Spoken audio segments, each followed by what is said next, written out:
Hey, everyone.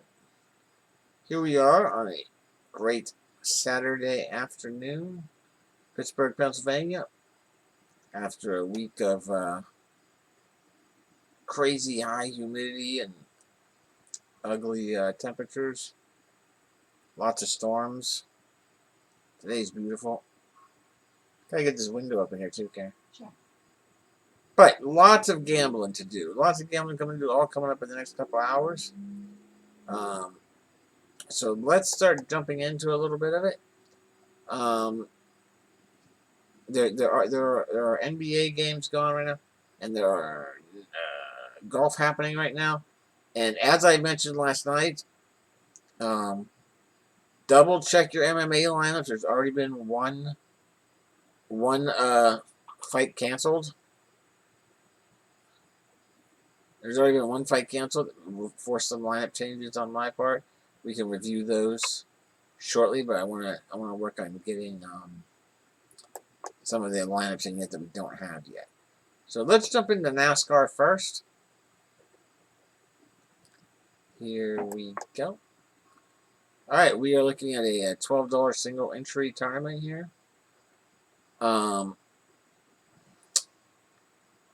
This is another race where everything it's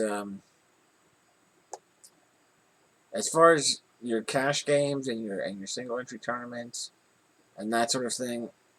It's there's expected to be a fair number of issues in this race. Yeah, this is on super speedway here. Um, the simulations show a wide variety in terms of finishing position. Um, so you're looking more at people who have lower starting positions, because of all the simulations, the average finish for any player is around 15th. So even the people that are winning the race most often are still only averaging a 15th place finish. So you're looking for people who are maybe starting a little lower in the what do you call it? Race. So you gotta look right off the bat here at Brendan Gauguin, starting 40th place. Sure, only 4 races, but he has one top 10 there. You gotta like that. Not great there. I mean, look at 39th, 39th, 27th. That's not bad. 39th, 7th at Daytona. Um,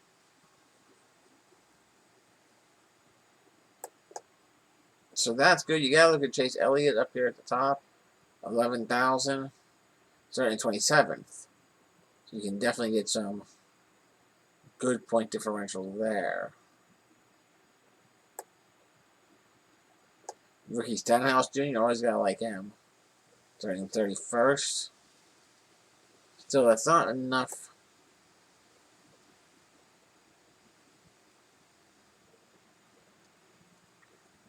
You still need some money saver somewhere. Chastain down here, 36 at 7,100. I like that one.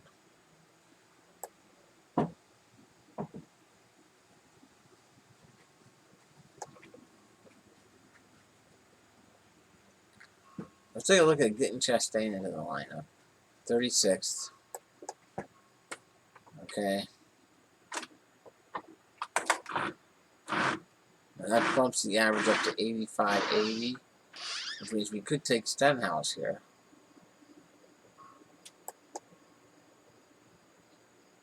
Bumps up to 86.50. We could take Gauguin here.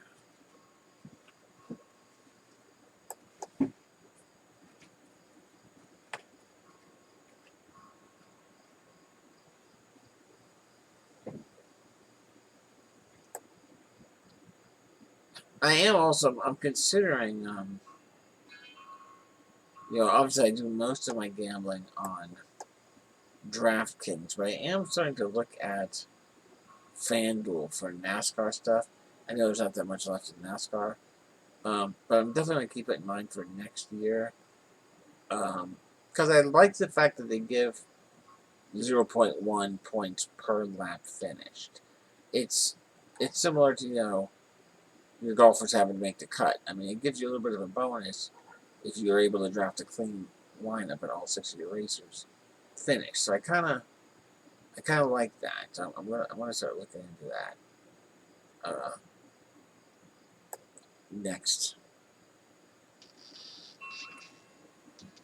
season. Now there's at least a couple of folks that are fairly high on Josh Bilicki here.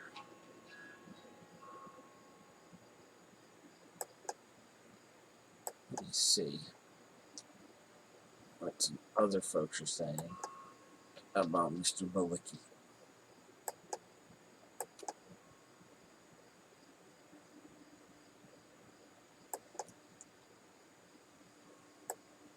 Let's see.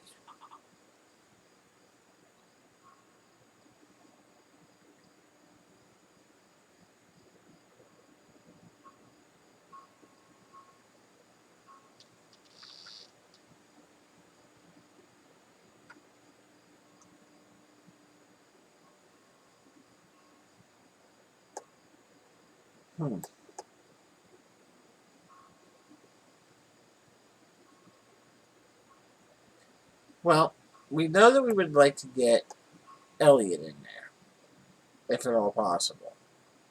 If we took Elliott, that leaves him with 7,500 average.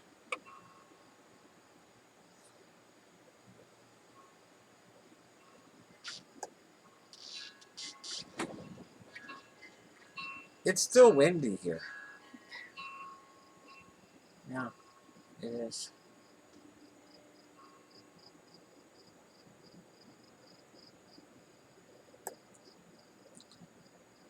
So the RotoWire folks, they are not interested in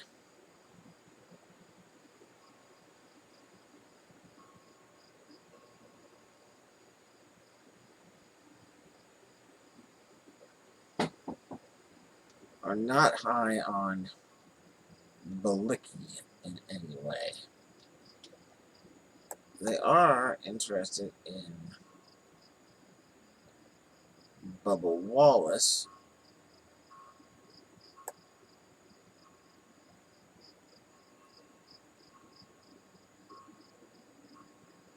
Whereas the CBS folks are not interested in Bubba Wallace.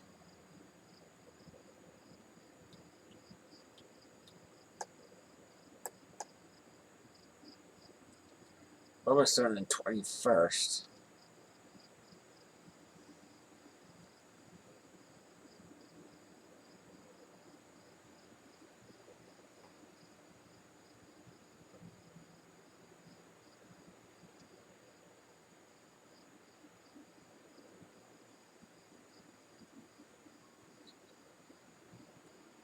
Ryan Newman starting at 22nd.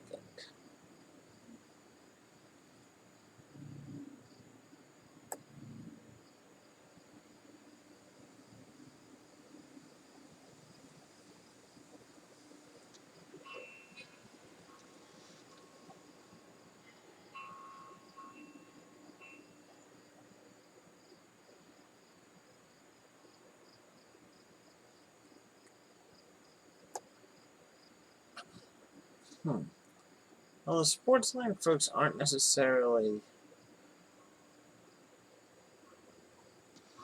interested in Ryan Newman. They got a middle of the pack here.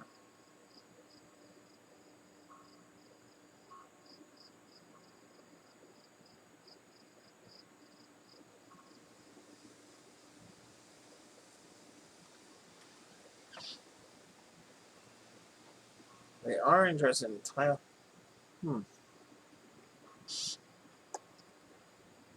I like Newman here.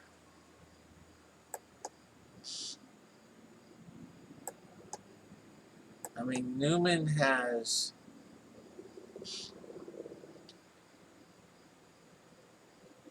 Hey, Monk! How's life treating you? Hello, Newman. Yep. That might be a sign. But Newman's got...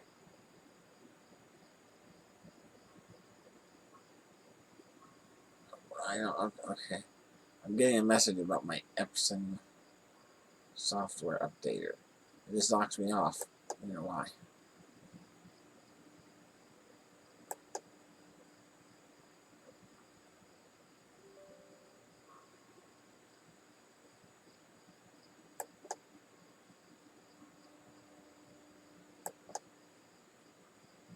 Nice.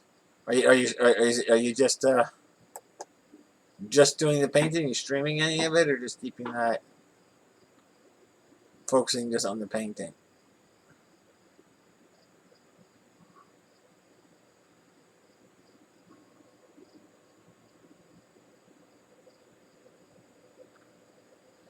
My computer's running some kind of software update right now for Epson.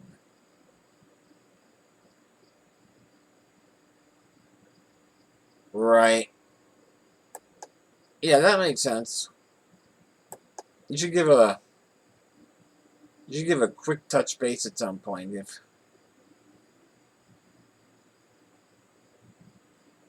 does it have a name? I don't remember if you said if the puppy dog has a name. I feel like you told me. But just so everyone hears what I'm saying, Newman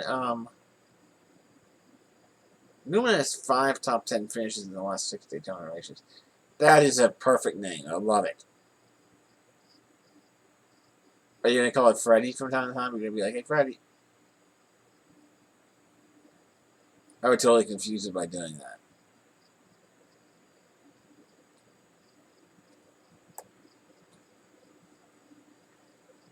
And that leaves you with 8,500. But again, you're really looking to stay away from anybody starting in the top 15, more or less. What are the thoughts here about Christopher Bell?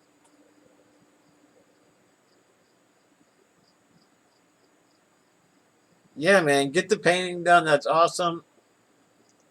Everyone, just go with the queen. What is it, Queenie? Nice. I love it. Queenie. It's a takeoff on Gene Cosmos. Oh, it's a take. I see. A musical reference that BB Rumble doesn't get. I understand now. Yep, there he goes. That's what K-Rock just said in voice. Yeah, I don't know if you heard. The Monk must have heard that over my microphone. Yeah, yeah. He must have heard you say that over the microphone to get it like that. Yep, good one. All right, so let me see. Christopher Bell.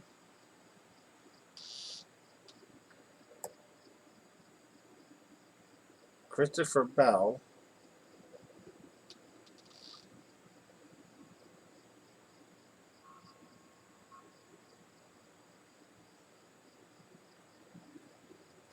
So Christopher Bell is lined up to be the one that's replacing Eric Jones.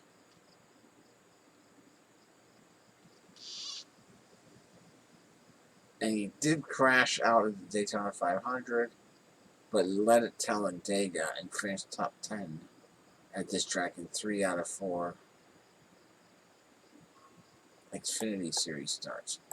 What do the other folks say about Chris Bell? Again, they're not necessarily psyched on Chris Bell. They do like this Josh Bilicki.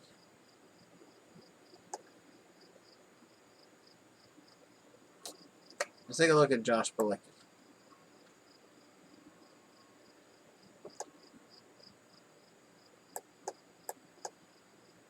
Josh Bilicki Well, hey, that might be a sign right there, man. What did I see? His last 2 races finished 32nd, 32nd. I mean, that's not great, but you know what I say about 32s. Right? 32s are a sign from the universe.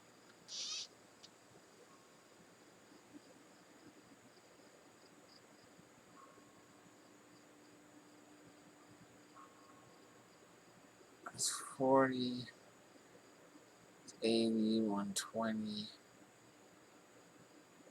125, 150.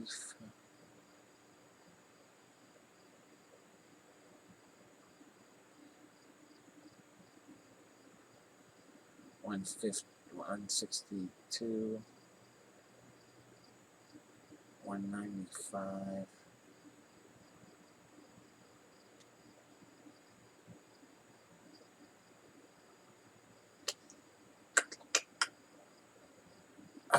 Alright, I'm gonna go with the universe and go with Billy. Even though, you know what, I might go to second lineup.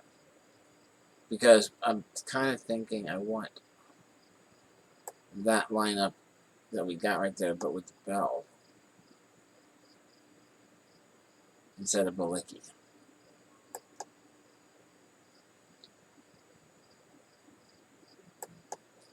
Bell, Balicki, Balicki, Bell, Bell, Balicki, Balicki, Bell, Bell, Balicki, Balicki, Bell.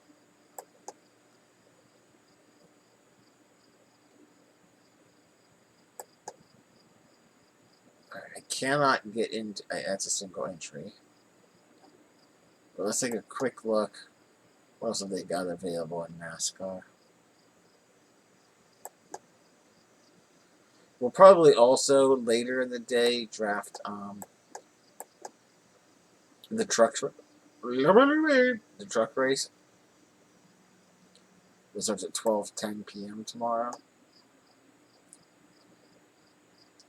I won't be waking up that early for a truck race.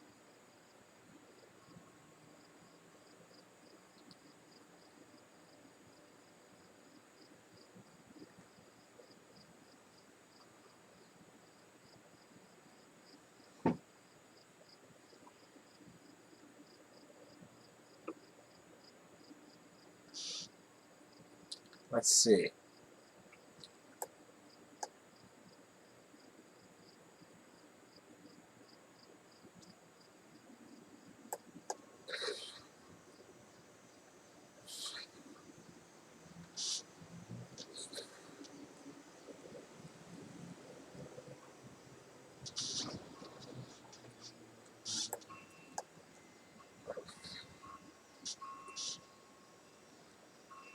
We're going to enter a small 49-person tournament.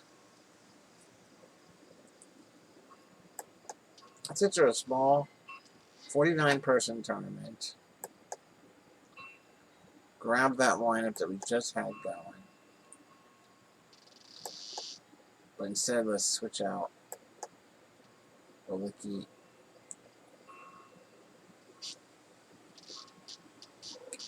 for Bell.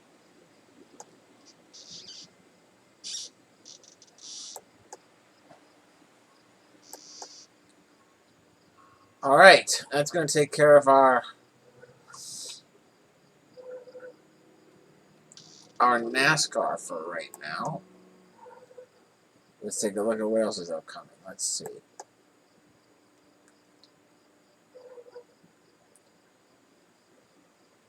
Okay, we gotta get a little bit of NHL going. That starts in a little under 2 hours. So let's take a real quick look here. Let's see. Golfers.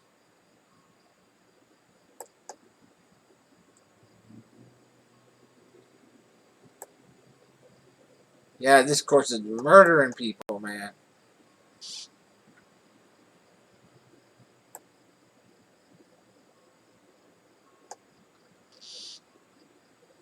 Look at this. Look at this breakdown right here. We got Dustin Johnson. He's golfing even. He's tied for first place. everybody else.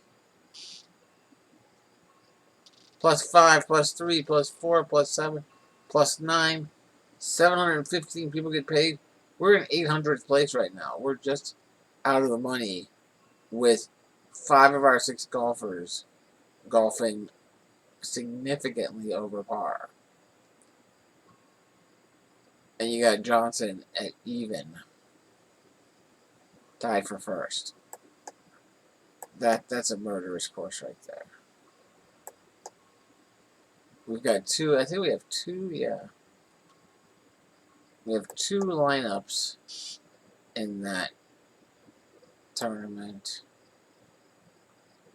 That one is the one that's slightly further ahead, 14 points up, I think. 13 points up, 13.5 points up. This other lineup, we got Berger at +6, Kisner at +2, Henley at +3, Answer at +4, Hovland at +7.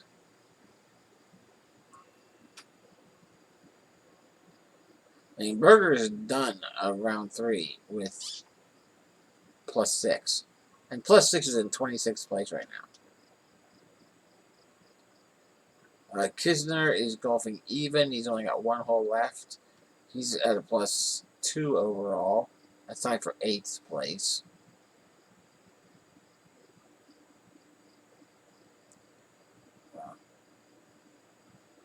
Hatton is done golfing for the day. He's at a +4. That's tied for 16th. Hovland is done. He's at a +7. That's good for 37th. Henley's coming in at a +3. He's done for the day. Tied for 13th. And Answer's at a +4. Tied for 18th. That is just some crazy.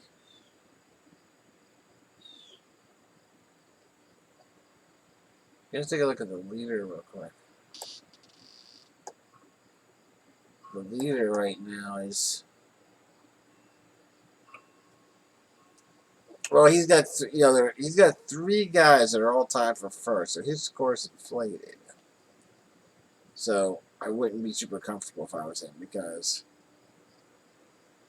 no matter what, 2 of those 3 guys are going to drop from the winning bonus. And he's getting the winning bonus on all 3 of them right now, and that can't happen. So, sure, he'll still get 2nd, 3rd place points, but it's a pretty, if I recall, it's a fairly significant jump into points, I think, right?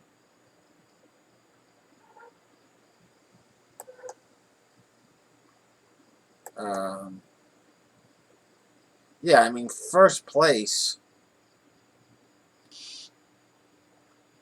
finishing in first place gets you plus 30 points. Finishing in second gets you plus 20. Third is plus 18. So the guy's in first right now, he's got 3 guys tied for first. So he's getting plus 30 on all of them. Only one of them is going to finish in first. You can't wind up having a tie for first. So he's going to lose at least 22 points. No, at least 20 points. You could have a tie for second.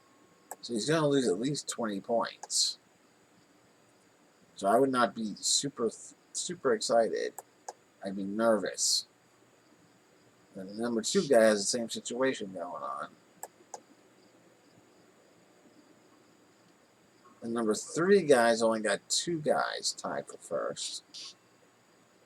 So he's going to lose maybe 10 points, and he's 16 points out of first place right now.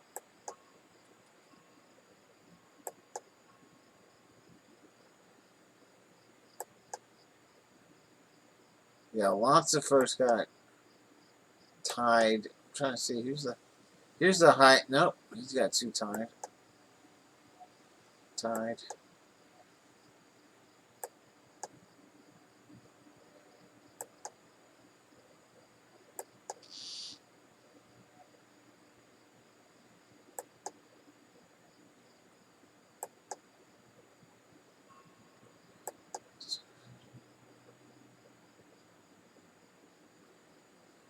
So 15th place is the highest ranking right now. That's just got one of those folks in first. He's not tied for first.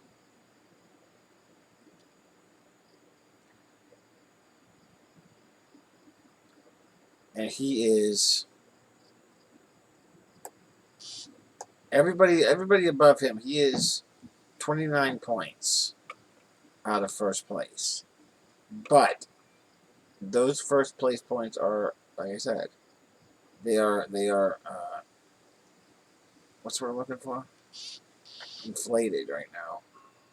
Because the first place guy is definitely, no matter what his final score is, it's going to be 20 points lower, minimum, than what it's showing right now. Because you can't have all three of those guys finish first. You drop 20 points off of them, and all of a sudden that dude's only 9 points out of first.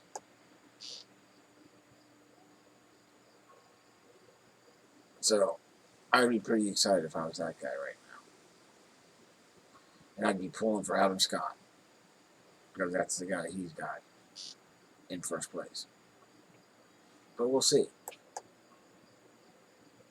We'll see where that goes. Alright, let's move over to hockey and get that taken care of. We're just playing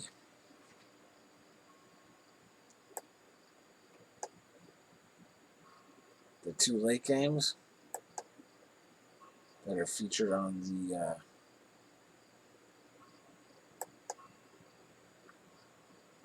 DraftKings slate.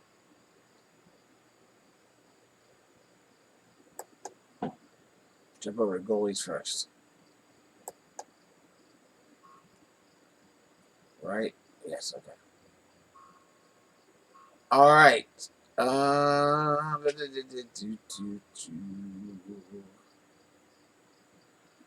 Who is getting the start tonight?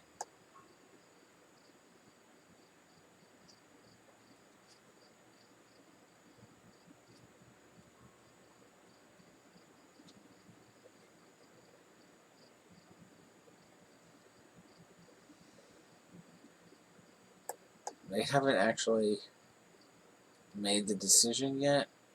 He wasn't going to start Game 3.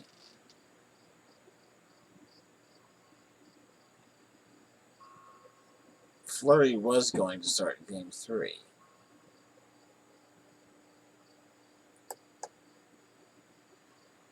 And so he might be getting that start tonight. Let's see.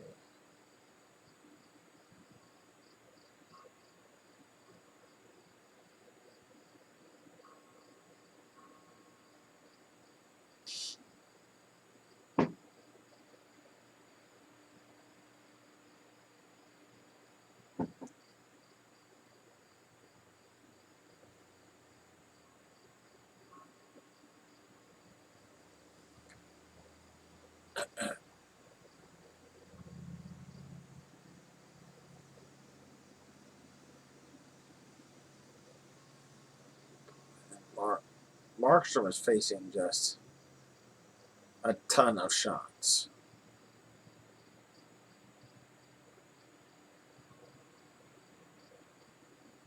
In the playoffs.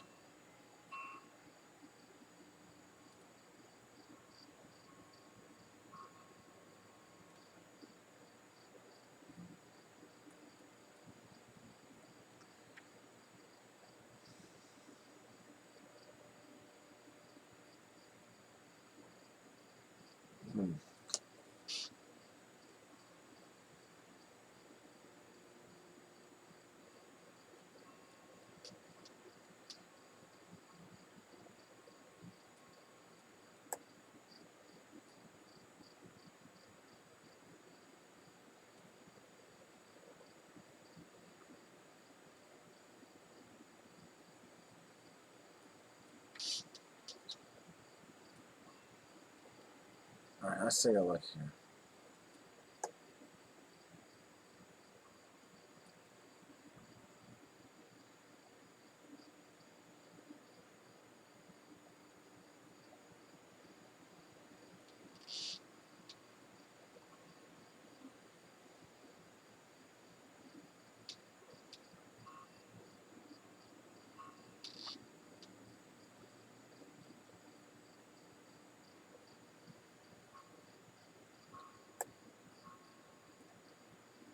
Alright, let's take a look here. I'm looking at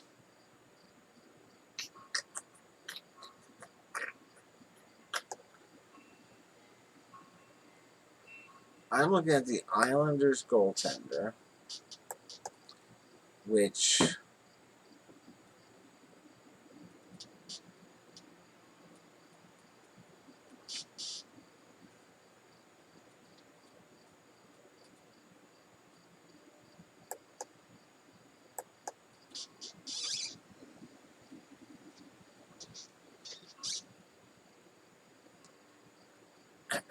is gonna. We gotta find it. We gotta figure out. I gotta. Yeah.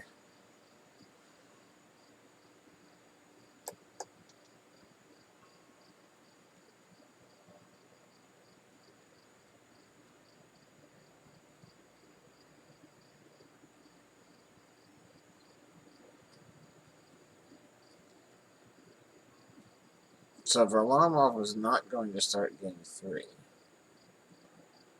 But is that going to change at all with the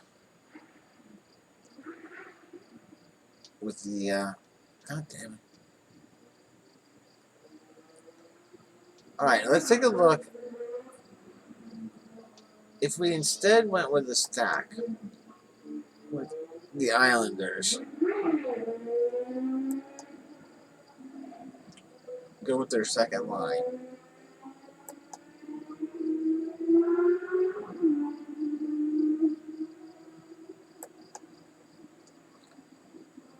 With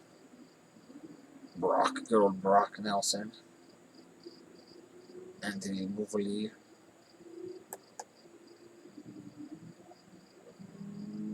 and Josh Bailey. If we looked at that stack and then combined it with that Vancouver stack that we used last time as well, that did well for us.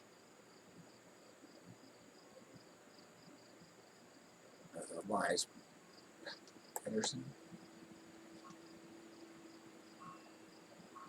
Pearson, and then use up our utility spot with Tyler.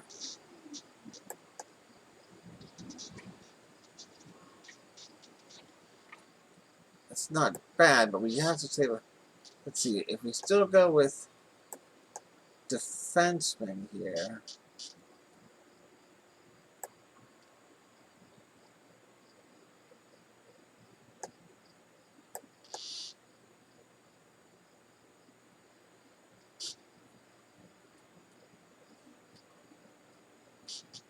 I mean, out of curiosity, if we went with Theodore,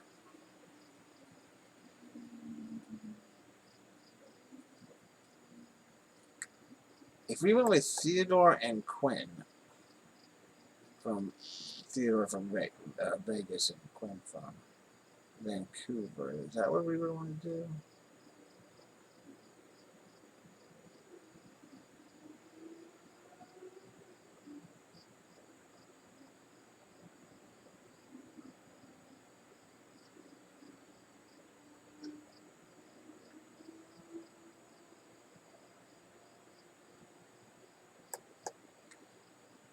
Okay, if we take that lineup right there, we can take any goaltender we want.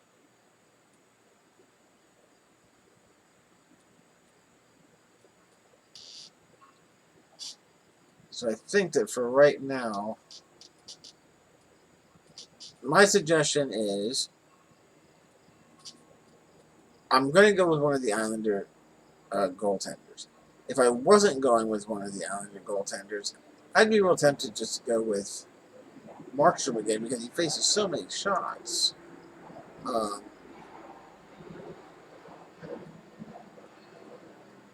He probably was very happy to get the extra day off there.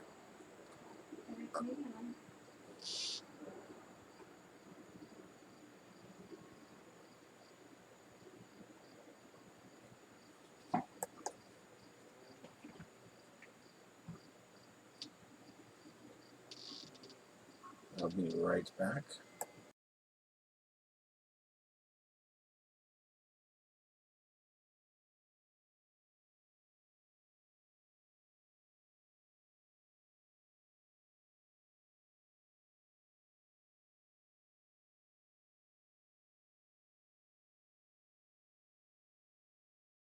From the moment you pop the airtight seal to reveal the perfect amount of your favorite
That is brings to his feet to applaud.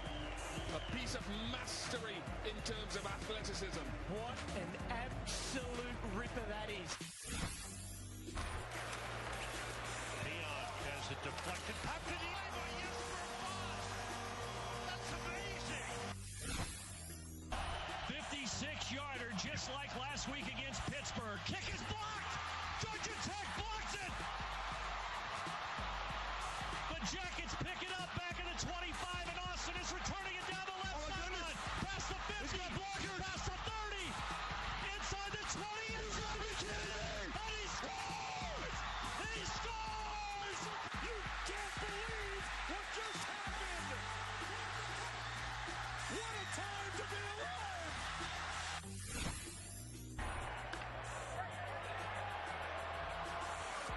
Tanahino, look at the play! Look at the play by Iguchi. Mercy. Unreal. That's amazing. That's one of the best plays I have ever seen a second baseman make. I think that's one of the best plays I ever seen played by any infielder, period. Carvajal, Ronaldo, another magical moment. Absolutely incredible. From a player who can conjure them up out of nowhere.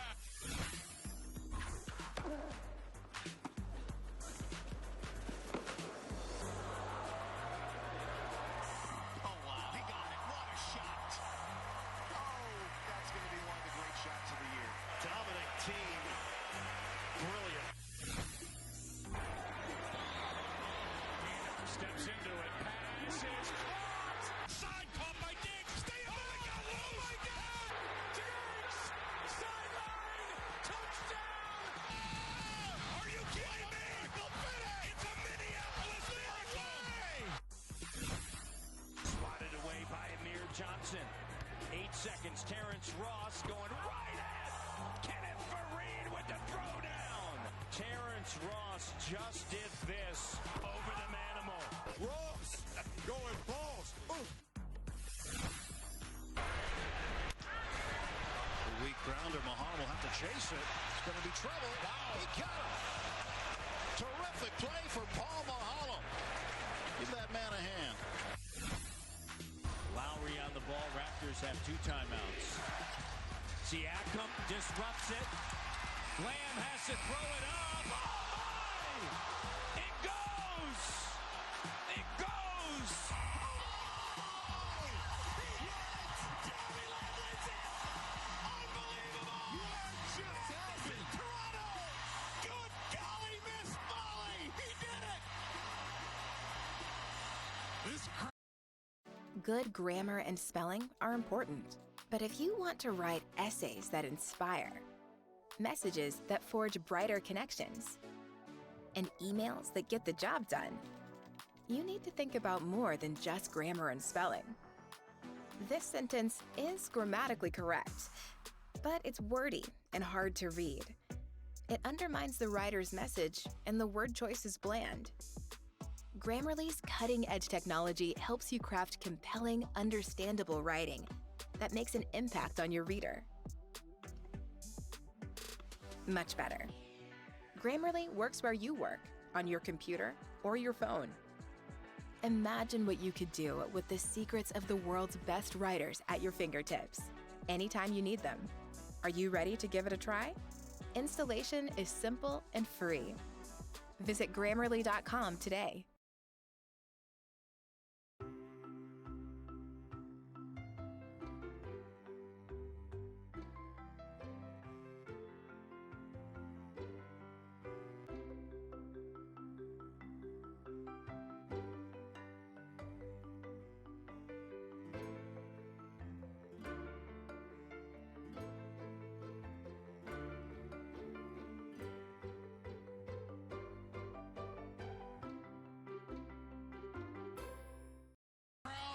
Is done.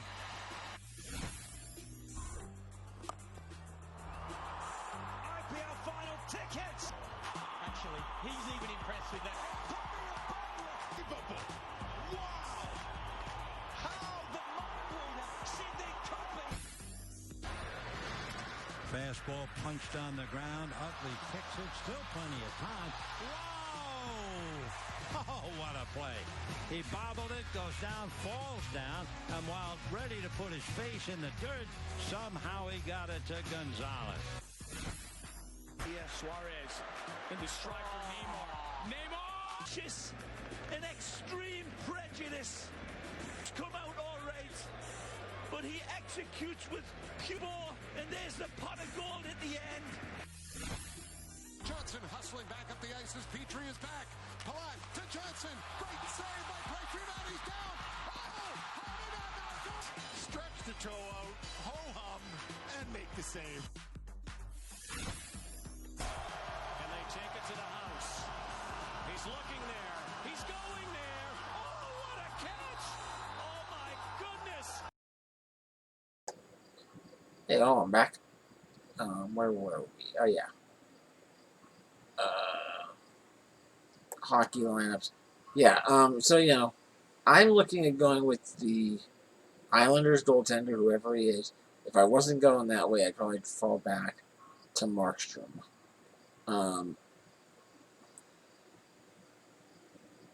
And really, I mean, obviously, all the goalies are pretty top right here. So I wouldn't blame you if you went with Fleury as well. I'd be hesitant with Lander. Just, I know he's been playing great, but I think my top picks are Islanders starting goalie, followed by Markstrom, followed by Fleury. I'm liking getting the top Vancouver line with Pettersson, Pearson, and Toffoli. So I like going that way. I like going with the secondary Islanders line. The secondary Islander line actually has something like 9 or 10 more points than the top Islander line in the playoffs right now. So you can get them at a bit of a value.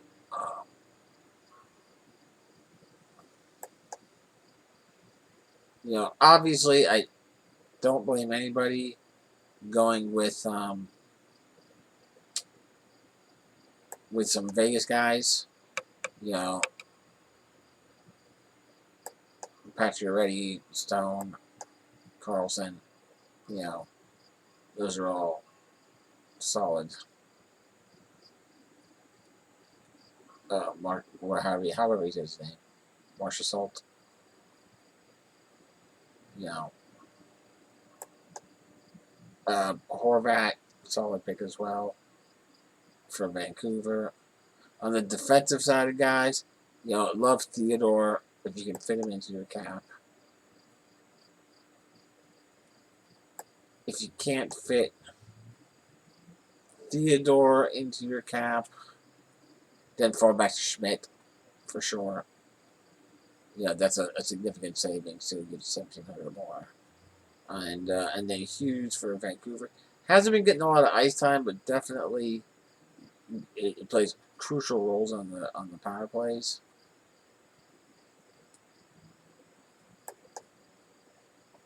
So for now, I'm going to throw Grice into the lineup since he was scheduled to start Game 3 and see if they stick with it. But we'll keep an eye on that. See, game is kicking off 7 o'clock. Computer, set a reminder. What's the reminder for? Check the Islanders starting goaltender. When should I remind you? 6:47 p.m. Okay, I'll remind you at 6:47 p.m. All right.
Okay, so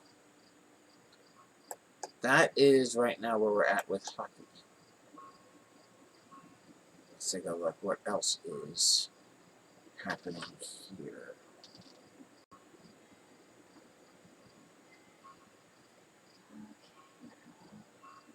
Let's take a quick check-in on our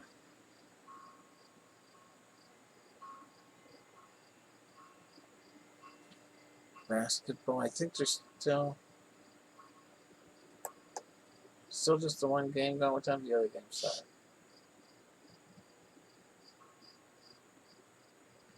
Coming up, let's see.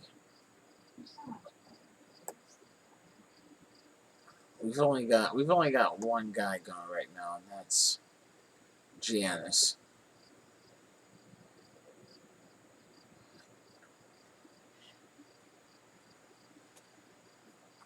He's doing well.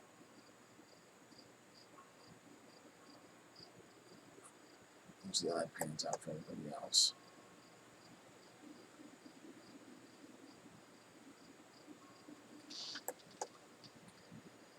Let's see here.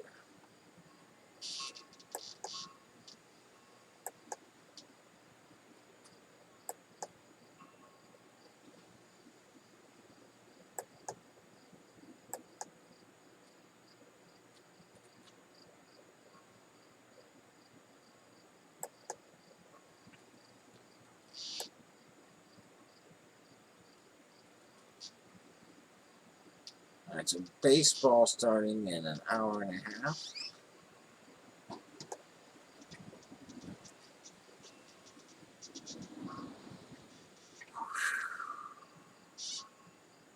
Let's take a look at the baseball.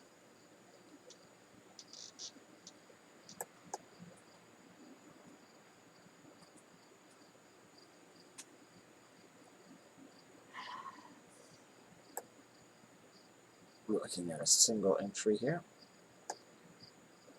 Players from the A's and Astros will not receive fantasy points.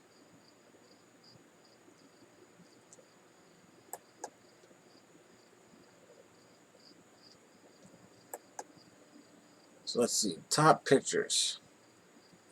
Gotta be looking at Bundy. Gotta be looking at Lance. Money Savers, Anderson, man, because he's pitching against Pittsburgh.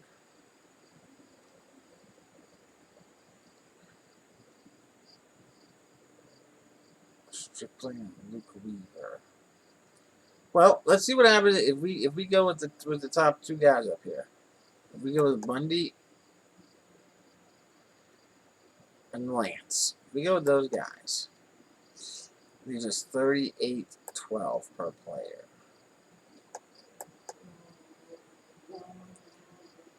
$38.12 per player. Well, you got this game here, right? You got the San Diego, Colorado game in Colorado. So, I think we're looking at a lot of people, right? Looking at stacking that game as much as they can.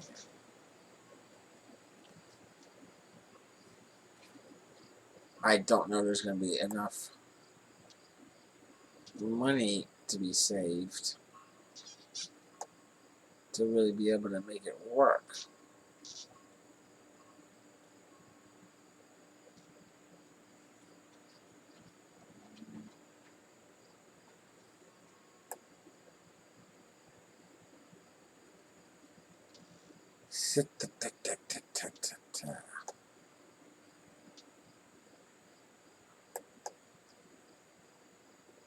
I will be right back. Give you one moment.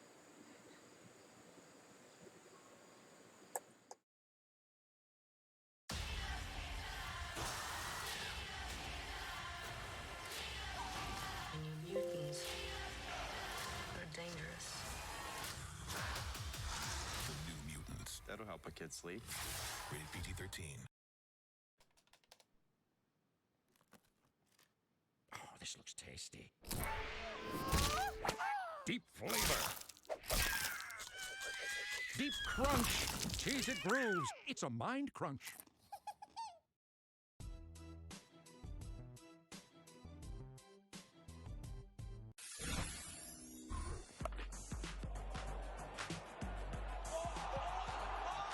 That is Brents to his feet to applaud.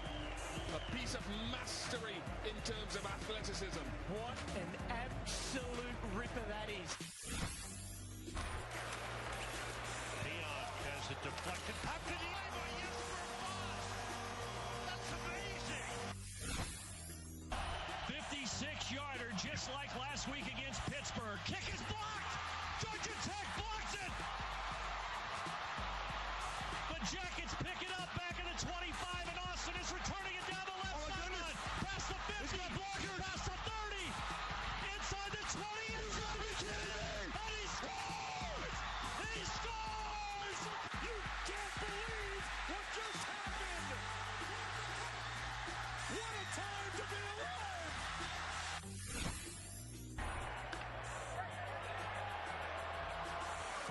Tavahino, look at the play!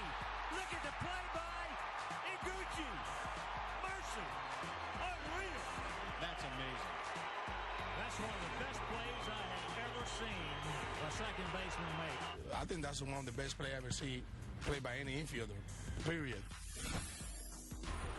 Carvajal, Ronaldo, another magical moment. Absolutely incredible from a player who can conjure them up out of nowhere.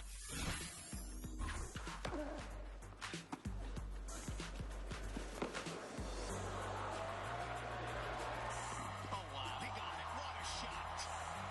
Oh, that's going to be one of the great shots of the year. Dominant team. Brilliant. Steps into it. Pass is caught. Side caught by Diggs. Stay on it. Got loose. Oh, my God. Diggs. Sideline. Touchdown. Are you kidding me? It's a Minneapolis miracle. Swatted away by Amir Johnson. 8 seconds. Terrence Ross going right at Kenneth Fareed with the throwdown. Terrence Ross just did this over the manimal. Ross going balls. The weak grounder. Mahal will have to chase it. It's going to be trouble. Wow. He got him. Terrific play for Paul Mahalo. Give that man a hand. Lowry on the ball. Raptors have 2 timeouts. Siakam disrupts it. Lamb has to throw it up. Oh, my! It goes! It goes! Yes! Tommy Lamb, unbelievable! What just happened? Toronto!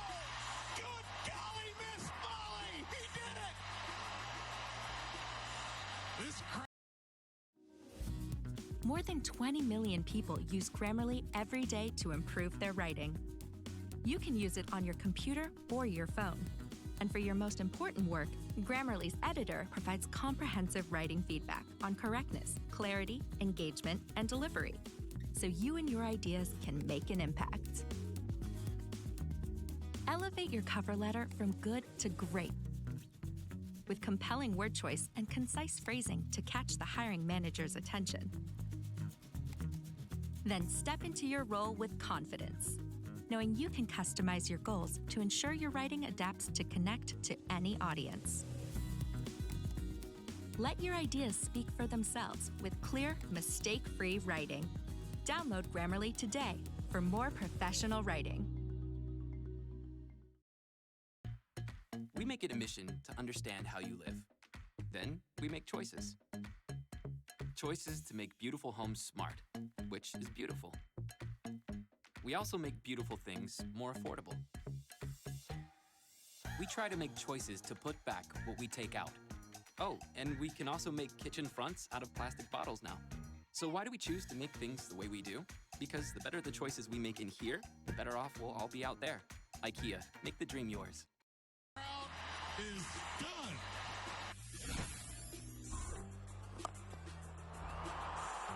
IPL final tickets. Actually, he's even impressed with that. Unbelievable. Wow.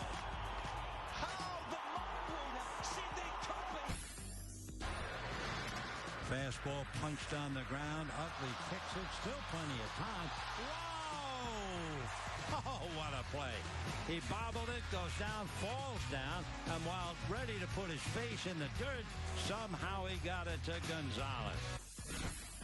Here, Suarez into strike from Neymar. Neymar! Just an extreme prejudice. It's come out all right, but he executes with pure, and there's the pot of gold at the end. Johnson hustling back up the ice as Petrie is back. Palat to Johnson. Great save by Freeman. He's down. Oh, how did that not go? Stretch the toe out, ho-hum, and make the save. And they take it to the house. He's looking there. He's going there. Oh, what a catch! Oh, my goodness! Chad Owens! Unbelievable catch! Touchdown, Argos! This ball was thrown, and I think everyone in the building thought it was going to be an overthrow, but Chad Owens believed. That may be one of the catches of the year right here. Chad Owens, one hand. France, well, they coughed up possession there as Kennedy looked to bring it away through Marchak, looking for Harvey. Harvey's away, over the 22, getting chances, Mayons. Harvey, right side, Ledouf, launches away, Magali Harvey, can she go all the way, in at the corner, Canada goal! What a fantastic try! Ой, какой момент, ой, какой опасный момент. Что ж они подарили это сами? Пяткой. Look at this, goes behind the goalkeeper and back heel. Look at the back heel to tuck this in. Crosby to the forehand. Hey everyone, back again. So, as I was saying, I'm reminding you. Check your MMA lineup. oh boy, hold on a second. We gotta check our MMA lineup. Alright, I'm reminding you. yeah, we want to double check. Check your MMA lineup. We definitely want to double check our MMA lineup here real quick. Let's just jump over there, open up a new tab, and see, have there been anybody else that's been canceled?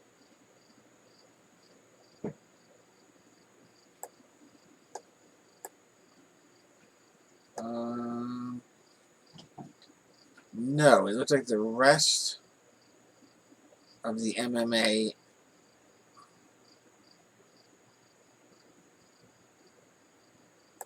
looks like the rest of our MMA lineup as it stands right now is good.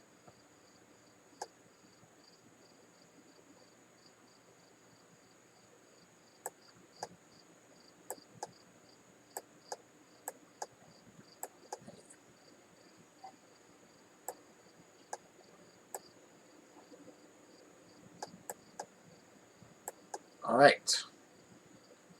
Let's try this again. Jump back over to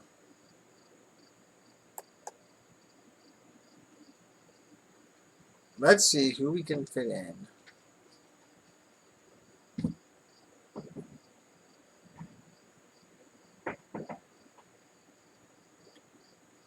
Who can we fit in where? Catcher is usually a good place for some money saving, right?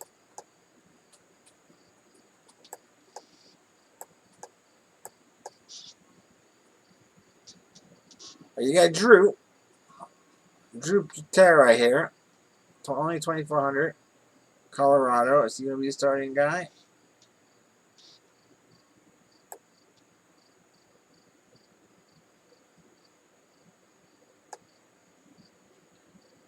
And you got Omar Narvaez.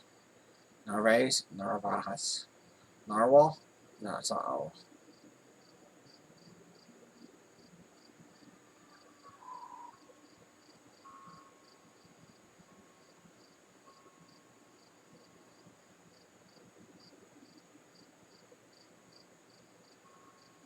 So he's been struggling all year, but in the last couple games, he's been getting hot. He's 5 for 14 in his last 4 games with 2 doubles. And also, he's only 2 home runs.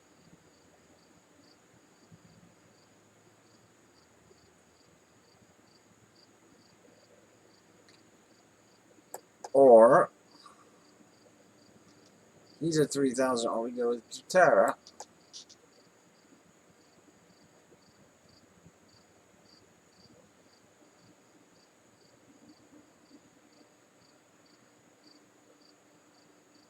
Now, let's see.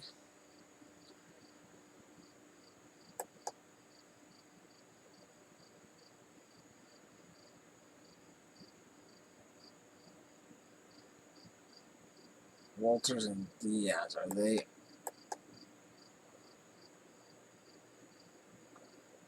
There's Walters.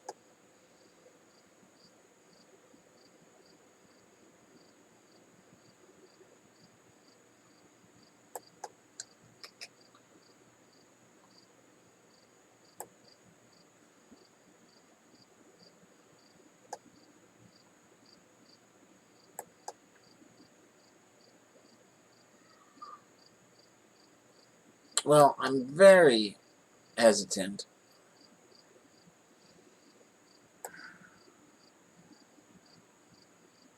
to go with Butera.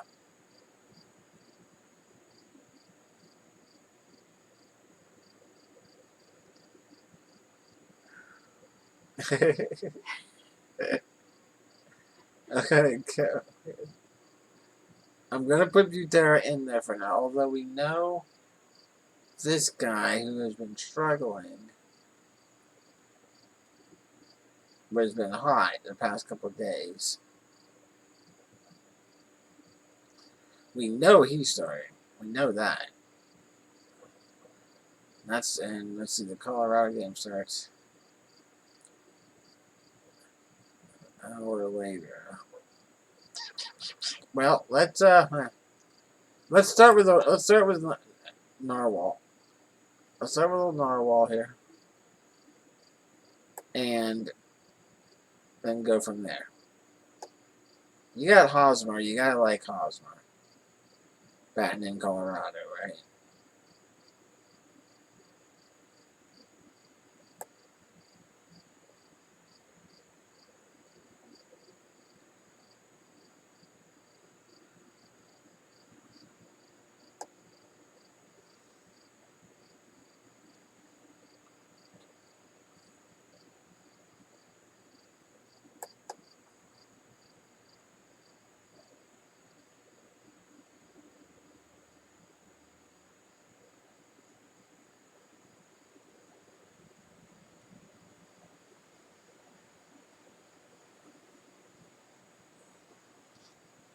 I don't.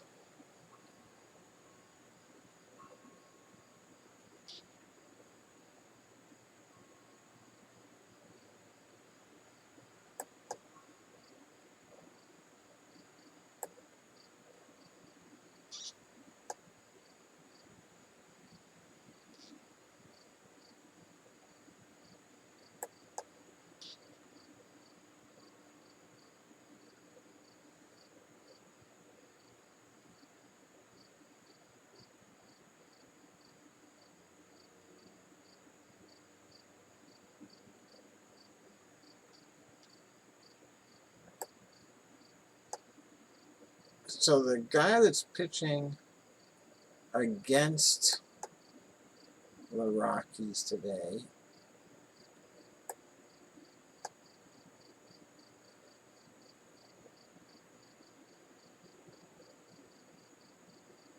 is Baez, but he's a righty.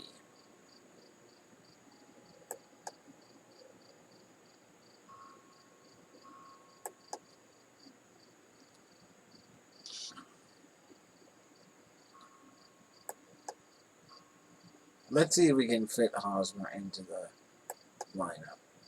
It may not be possible. Like Cronenworth.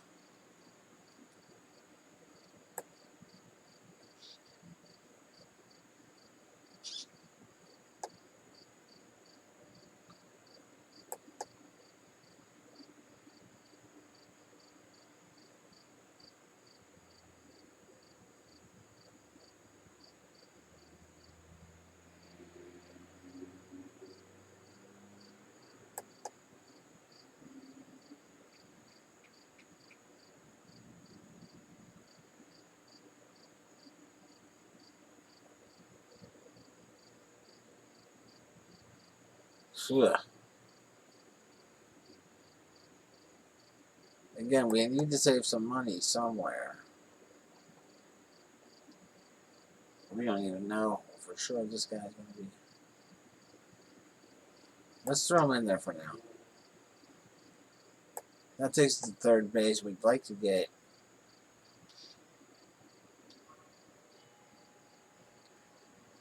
either of these guys in there.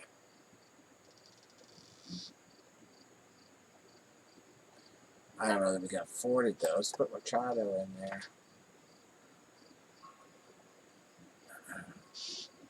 Yeah, I mean, we're gonna run out of money here.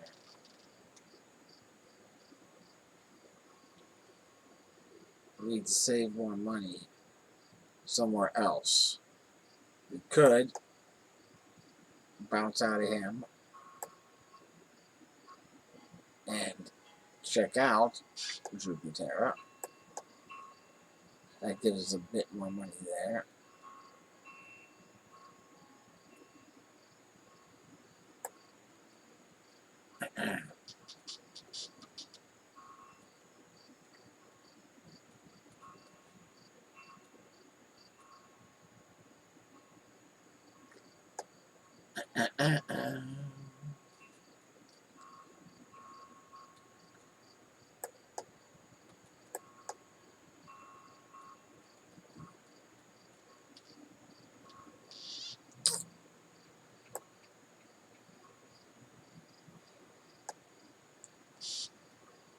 Kemp's going to be hard to pass up there.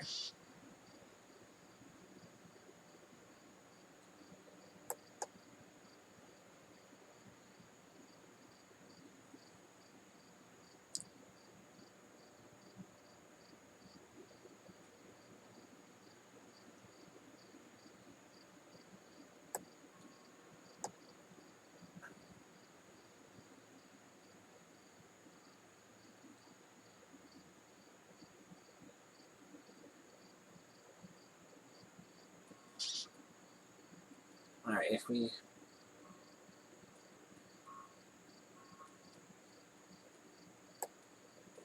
check it out.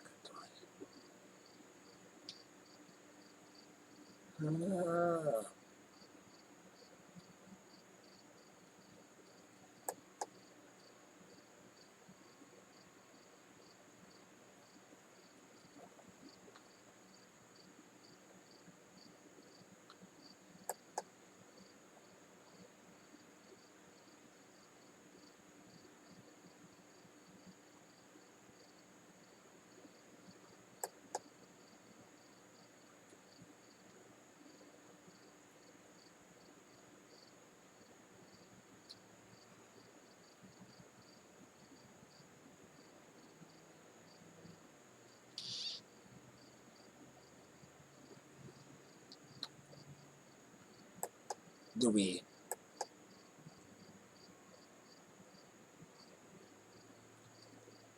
look at dropping Lynn?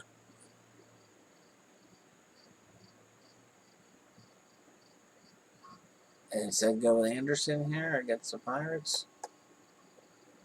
I mean, that makes everything a lot more possible, doesn't it?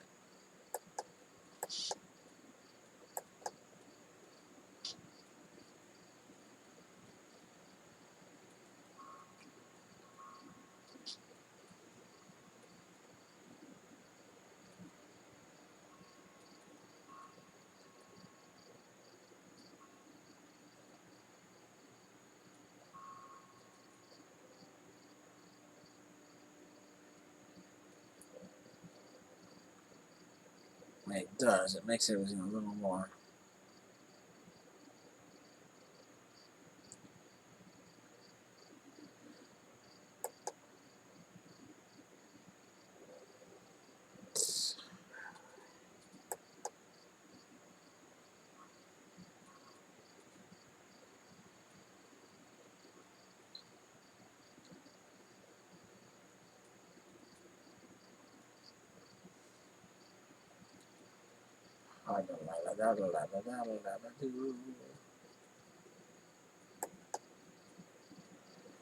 This whole lineup could be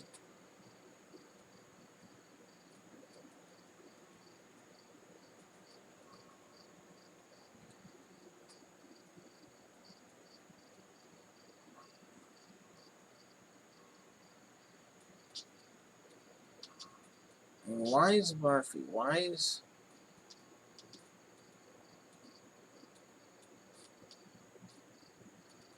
are we riding with Fuentes?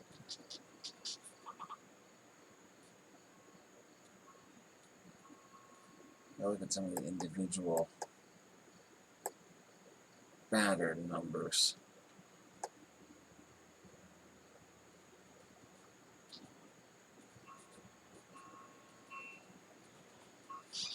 All right, Will Myers hits this guy very well. He's got 7 hits and 18 career at bats. 4 of those 7 are extra base hits. 1 of them's a home run. Hosmer does well. 13 at bats, 4 hits. He's also got 4 walks against him. And 2 extra base hits. So we definitely would like to keep both of those guys in there.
That's another interesting option.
how heavy do we want to go with those?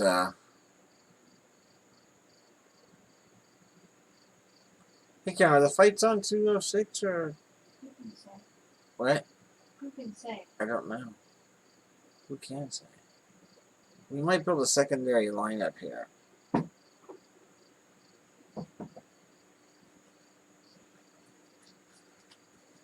We might build a secondary lineup.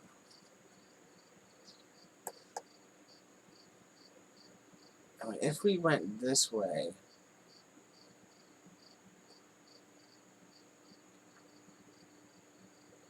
we're going to go heavy on the pitching, then we need to save money.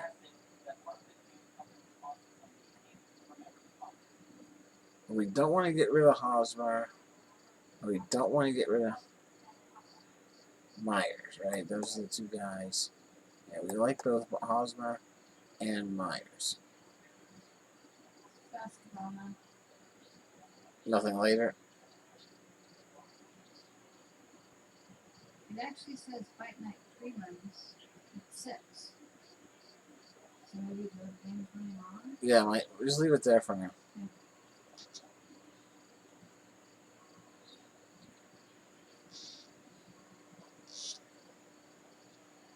I mean, we would need to save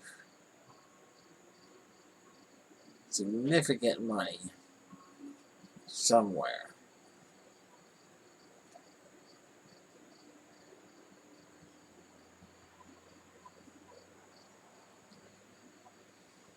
If we wanted to build this lineup with the top two pitchers, which we're not going to do. We're going to drop him. We're going to go with Anderson. And then we're going to take care on the last position.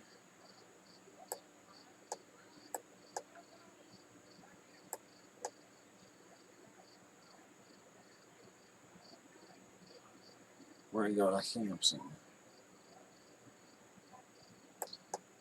Alright, that's going to be one of our lineups right there. Going with the top pitcher. One second. If we switch Bundy out for Lynn, that does get us an extra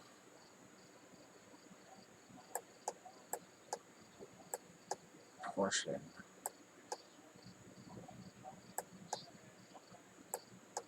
of money, but we could still go there, but we could go from there, from Story up to Tatis.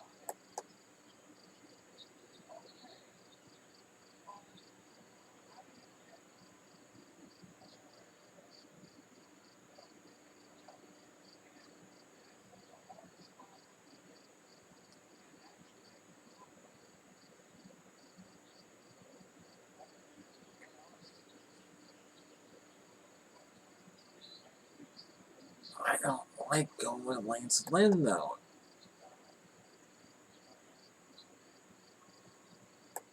If you go with Bundy, and then we go with Story, that is not bad. I mean, I like Bundy. I'd love to work on trying to get a lineup in with Bundy, and I might do that, too. Damn it. I'd love to try to get Bundy and Lance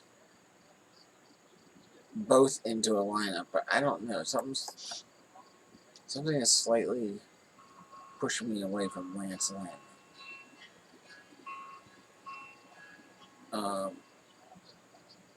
I might put together an expensive lineup there. So let's go with that sort of lineup right now. We definitely gotta check our rosters.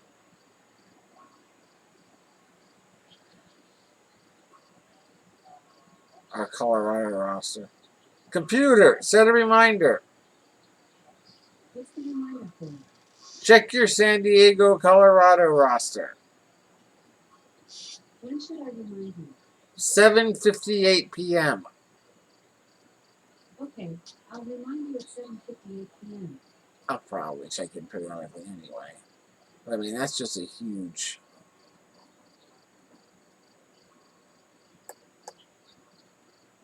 overall stack there. But let's just take a look here. Let's take a look and see. Alright, do we have anything else coming up that is needed immediately? No, so we've got everything drafted. So we know we've got a lineup in for baseball, for NASCAR, and for NHL. We've got our basketball going live right now.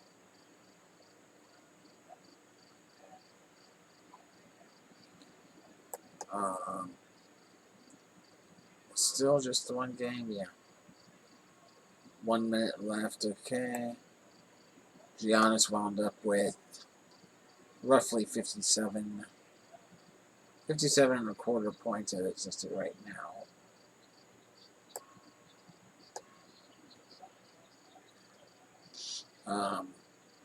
17 rebounds, 28 points, a double-double. But 83.9% have him in the one contest.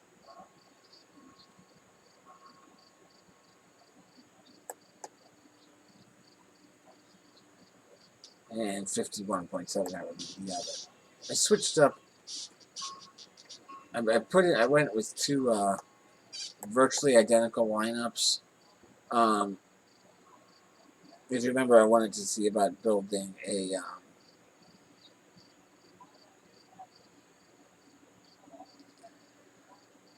lineup with Giannis and Harden in it.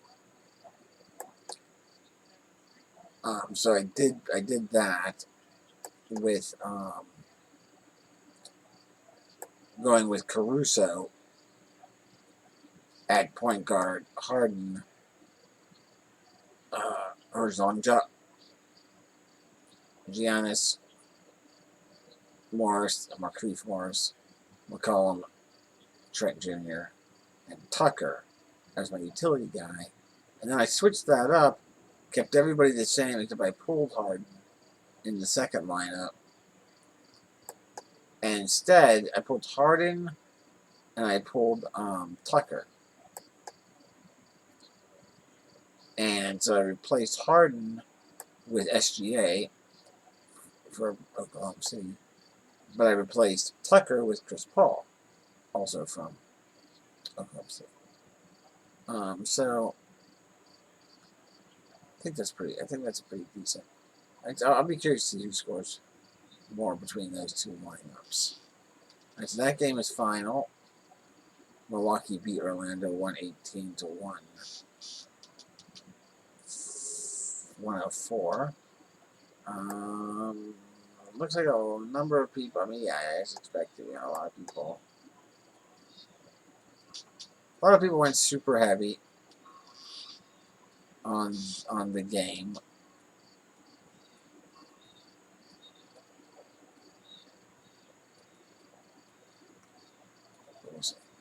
I want to jump back over to baseball real quick.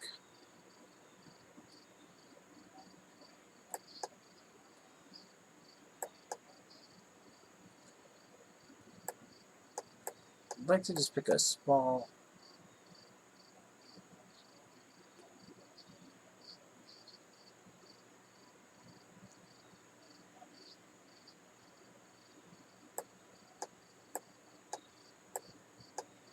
Let's see, there's some kind of $5. Here you go. Little $5, 713 single entry lineup. I want to enter that.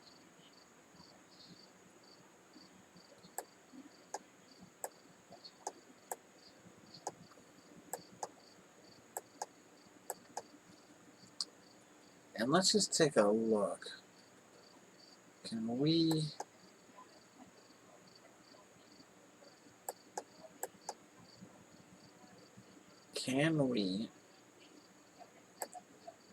I'm sure we can.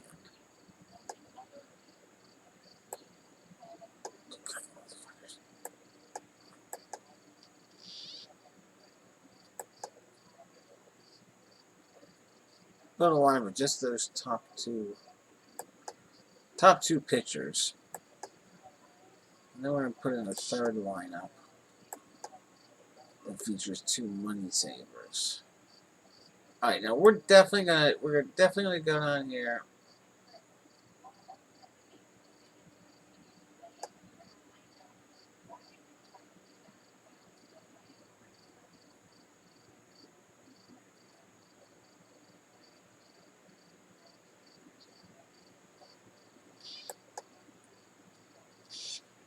Okay, so Walters is definitely starting at catcher.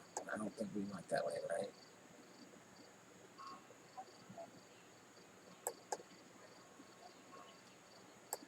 So let's jump back over there.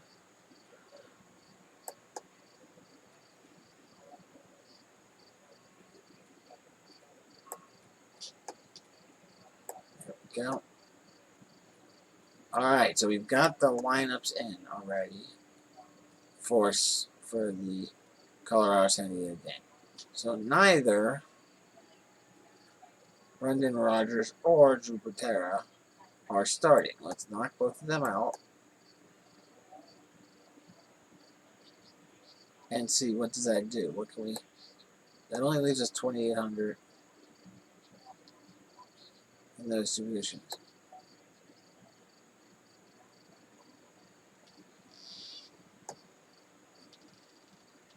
With that current lineup.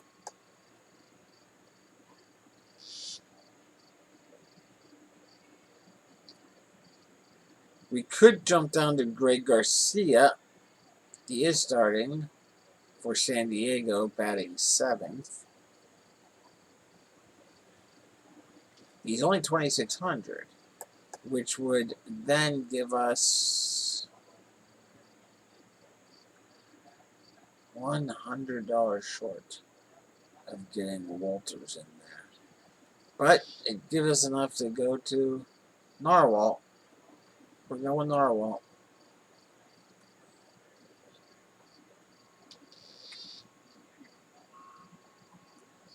Alright, we'll go with Narwhal.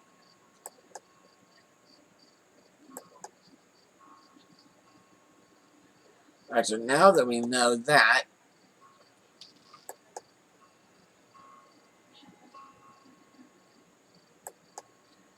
what does that leave us with to build this lineup? We're going with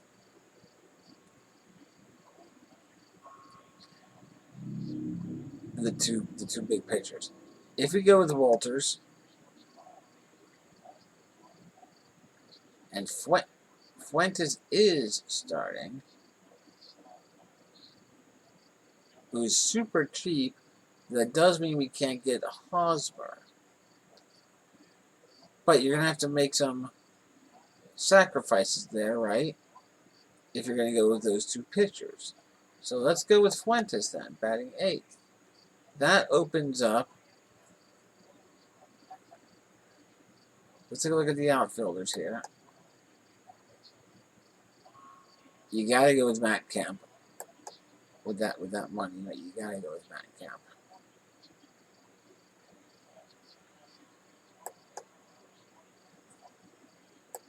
You got to go with Matt Kemp.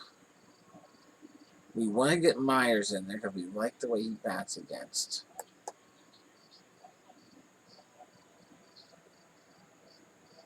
Okay.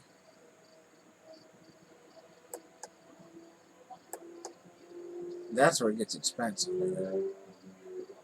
If we try to get Machado in there,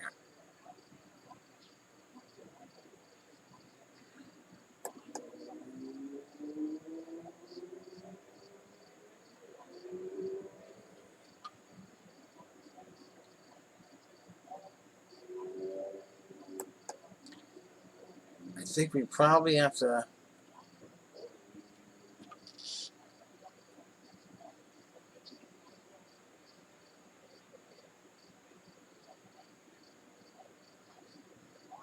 If we look at going Tapia, leadoff man for Colorado,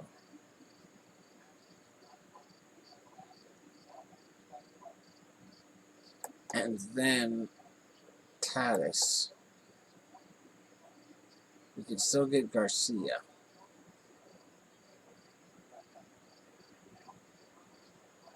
Batting 7th for San Diego. So we completely stack that one game. And we get the top 2 pitchers. I think it's worth a $5 shot. Let's throw in $5 on that.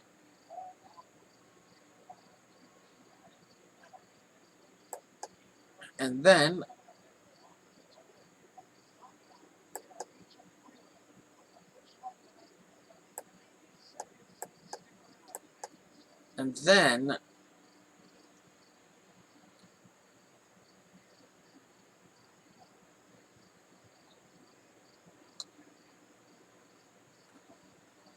if we would just enter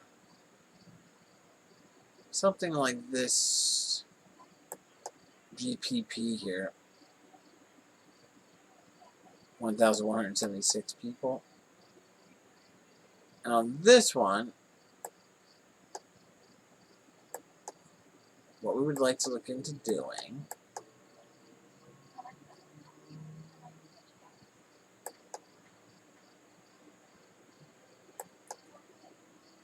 is going with double money saving pitchers.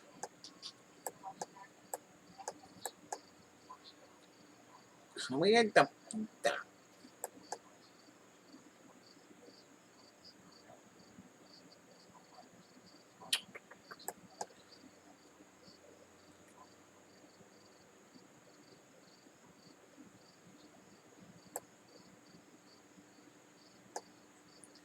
going with the double money saving pitchers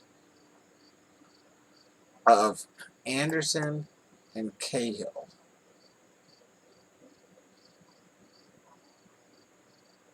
Let's do that.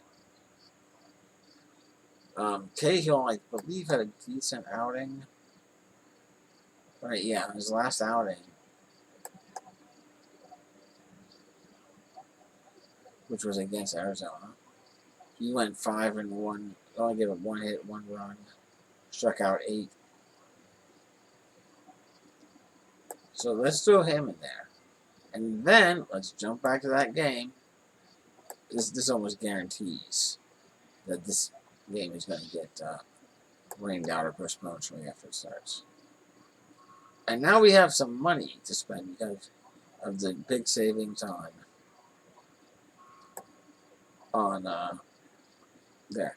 We're still going to go with Kemp just because he's the number 5 hitter and he's 2,900. A lot of good stuff there. So we're still going to go with that.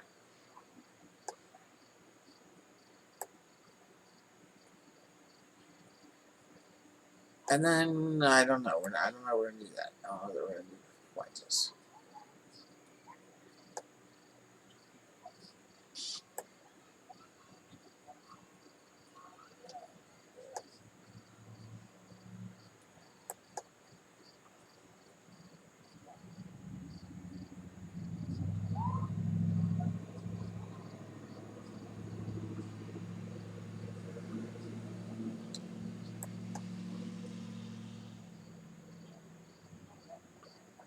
Who do we want? Well, let's say, let's. Come on.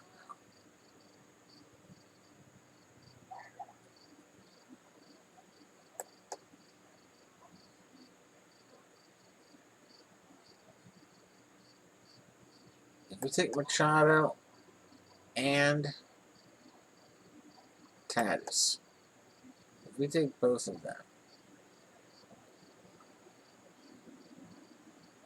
and if we take Myers, because we like how he hits them, can we fit Blackman into this lineup?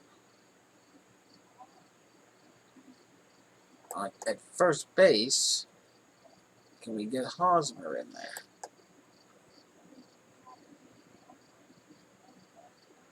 If we went Hosmer,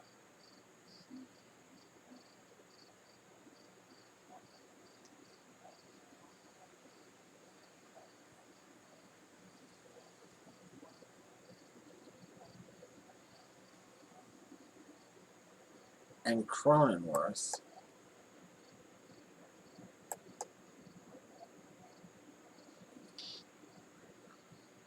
And we could go with Walters right there.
I think that's a way to go, man.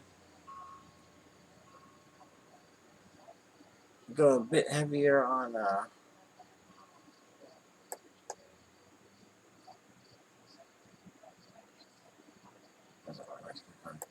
go a bit heavier there on that. I mean, this guy seems to pitch okay, but that last game was disastrous. He gave up 4 home runs in his last outing. And that was in Los Angeles, not. So is that all in his head? You know, I mean, you give up 4 home runs in one game.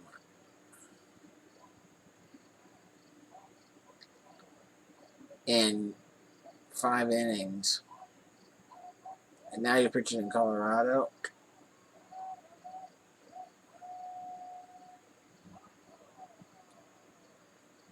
I don't know. I think we're going to go with that, though. And that will give us everything that we're interested in for baseball. So we're locked in there.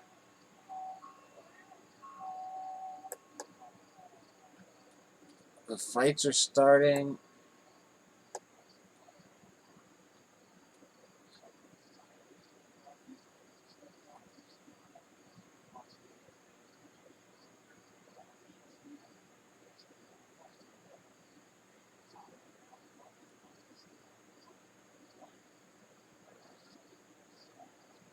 That girl looks like she's going to murder somebody.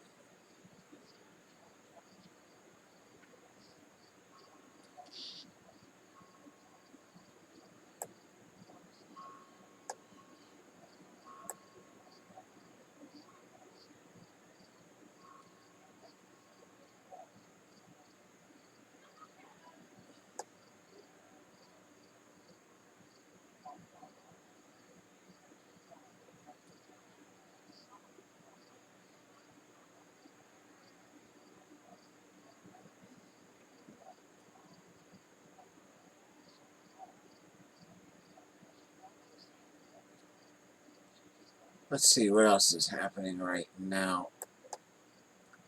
Let's see, it looks like golf is.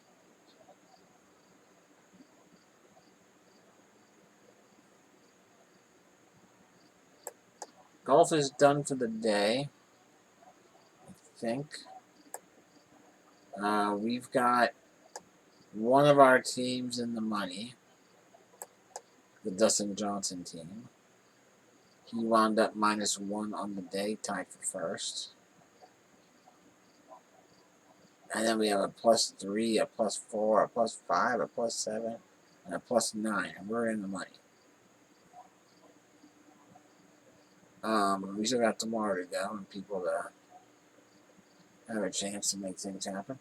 Henley overall, comparatively speaking, doing pretty well. He went +4 that first day. And then a -1 and an even today. If he can keep improving, get into the top 10, that would be a great little bonus for us. Answer had that one off day. He's been even first and third round, and +4 yesterday. He's still in 15th place. If he can, put together a -1 round tomorrow, maybe it's in the top 10. English was showing some signs of life today. He opened up with a +5 and then a +1 yesterday. But he's showing a -1 today. He's in 21st place. If he can capitalize on that -1 and keep improving, maybe he's in the top 20. Hovland's been struggling, back-to-back +3s. Dahlman, with the exception of yesterday, when he went +7, has only been +1 each of the other 2 rounds, so that's not terrible.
Heck of a fight going on here, a women's fight.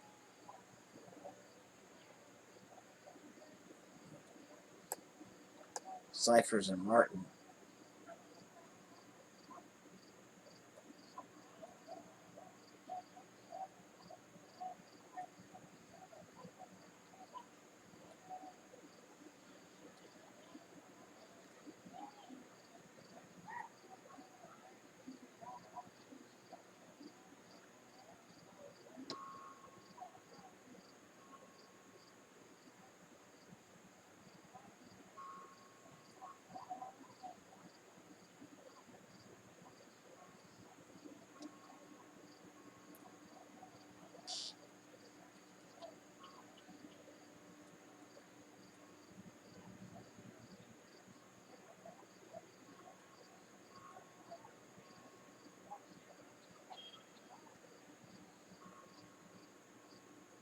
Wow, that was a hell of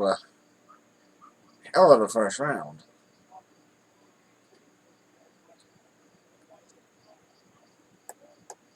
Hell of a first round.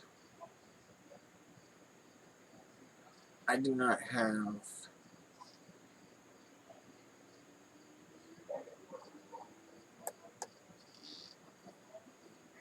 anybody in that first fight.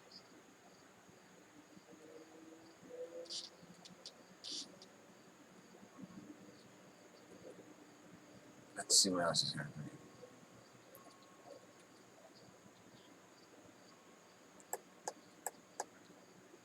The second basketball game should be getting started shortly.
The girl that got rocked in the first round just came back and choked him out. Choked out her opponent in the second round. Hell of a great fight. Both sides, man.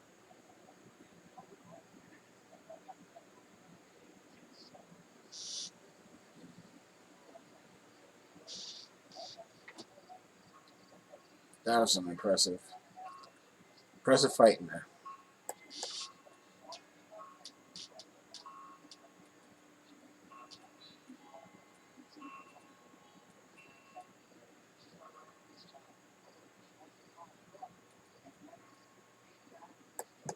Let's take a quick look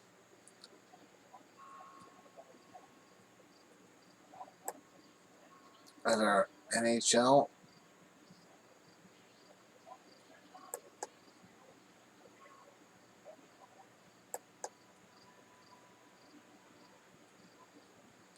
Still nothing updated.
Let's see.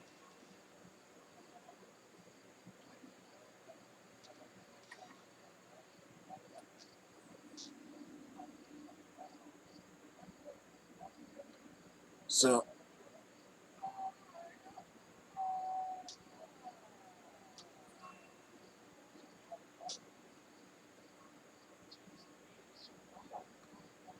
Varlamov is expected to start for the Islanders.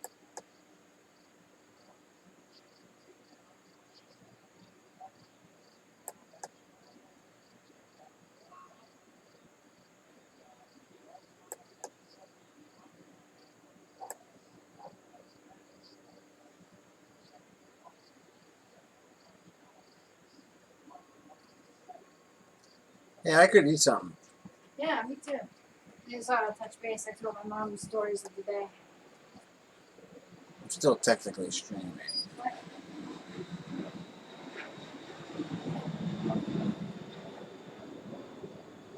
But I can stop it at any time.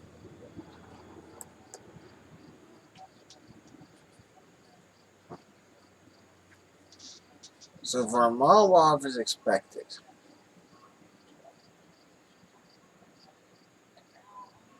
So let's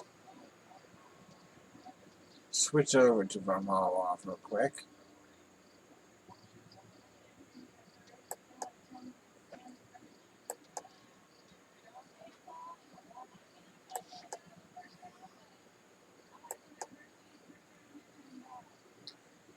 We'll see. I'm going to switch over to Varlamov for now. When that game starts in 23 minutes, we need to get a confirmation here.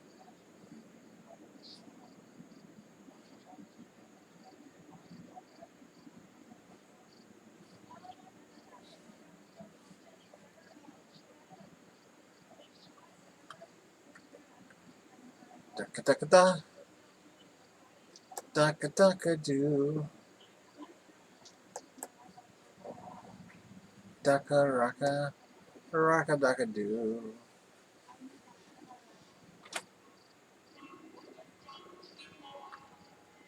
Let's take a look at the daily face-off.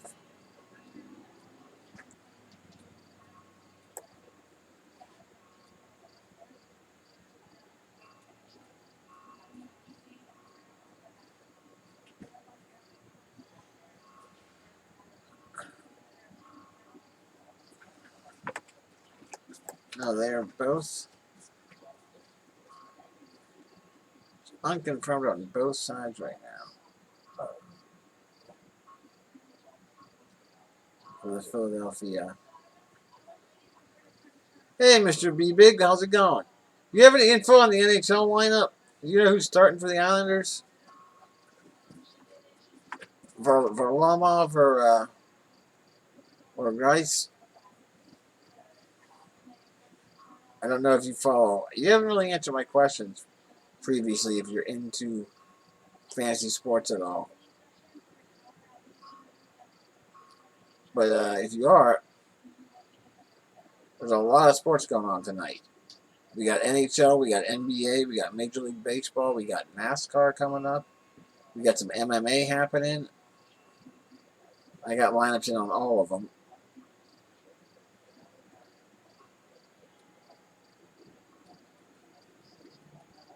But yeah, are you into any of the sports? Or are you just looking to talk about something else? I'm knowledgeable on a wide variety of topics.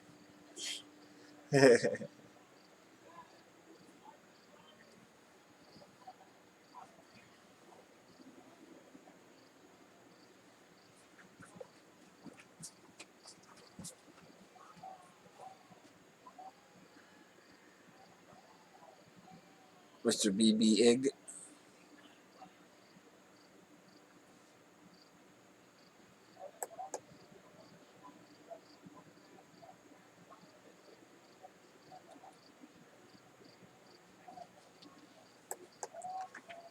Mr. BB Ig.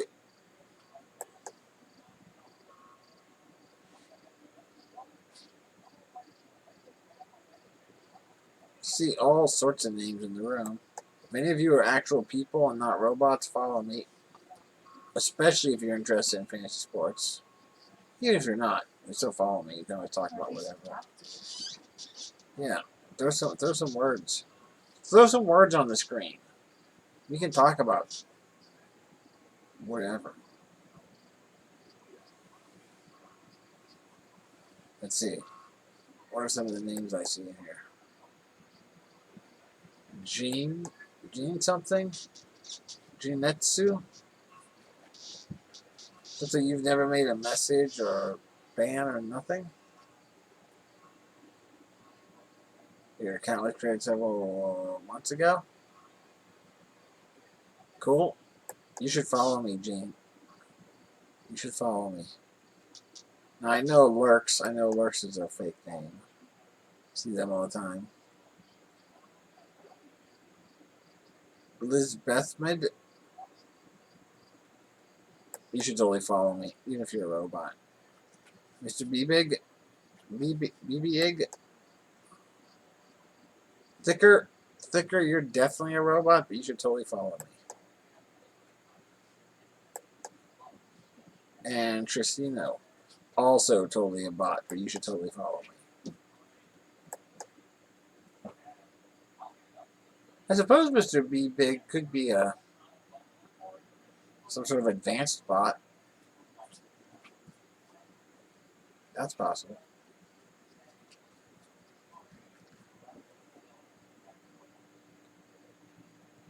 But that game, the Islander game is scheduled to start in under 20 minutes. And I don't still have a confirmation on who their goaltender is tonight.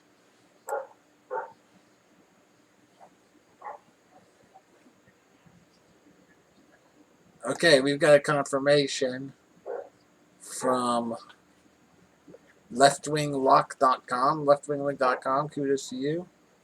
We have a confirmation on Varlamov being the goaltender for the Islanders. That's who I'm liking the Islanders goaltender tonight. Didn't work out for me last time, but hey.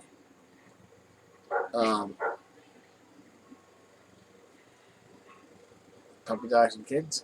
Barking at the lawnmower. Oh yeah, you gotta bark at the lawnmower. She's chasing the lawnmower and barking at it. Alright, so there we go.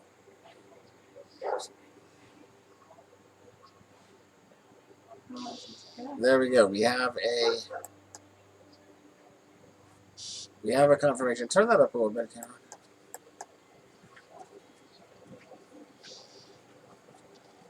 So with that, we'll be good to go with our lineup. Again, we're going with the top line from Vancouver, the second line from the Islanders, so a double stack. We're going with Theodore from Vegas, and we're going to go with Hughes from Vancouver. Those are our primary players there. And as long as this is correct and Varlamov is starting, then we're good. Has anybody else confirmed it? Yes. Okay, RotoWire has just confirmed it as well.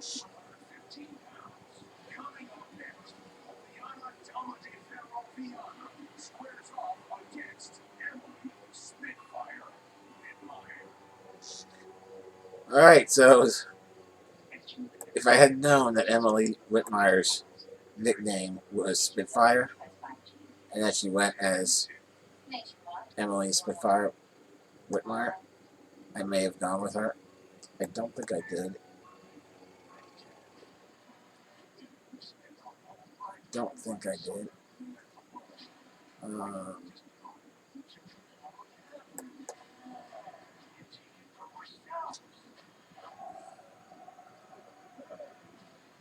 No, I went with Viana.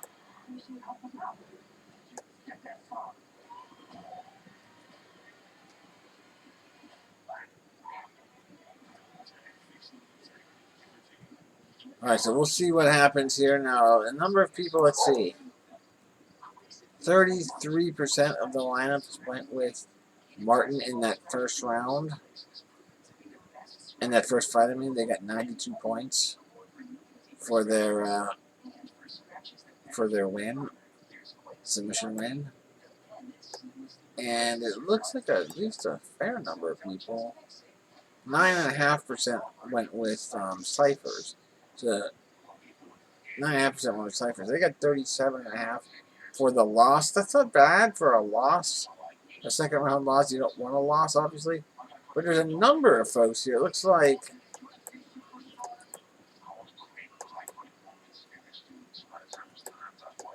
Sixty-one people went with Cyphers and Martin in the GPP that I made. 61 people with Martin and Cyphers. There's a couple of weird lineups here.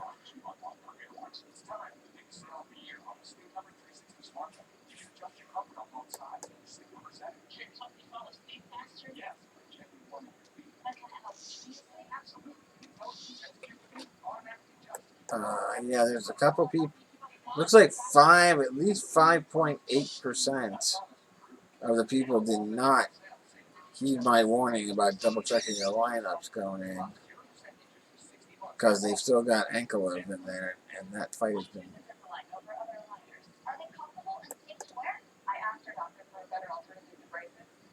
That fight has been canceled. So at least 5.8% of people lost out on that. That's going to crush them.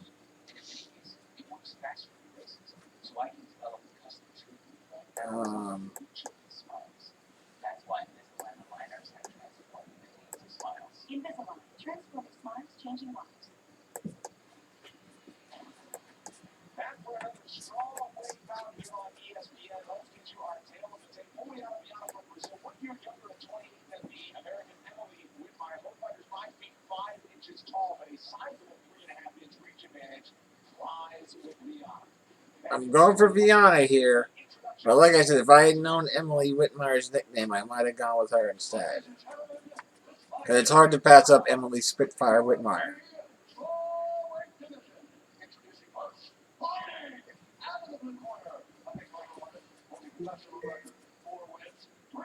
I'm reminding you, check the Islanders starting goaltender. I did. Thank you, Alexa.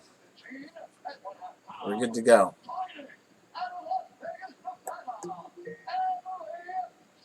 I'm reminding you. Check the Islanders starting goaltender.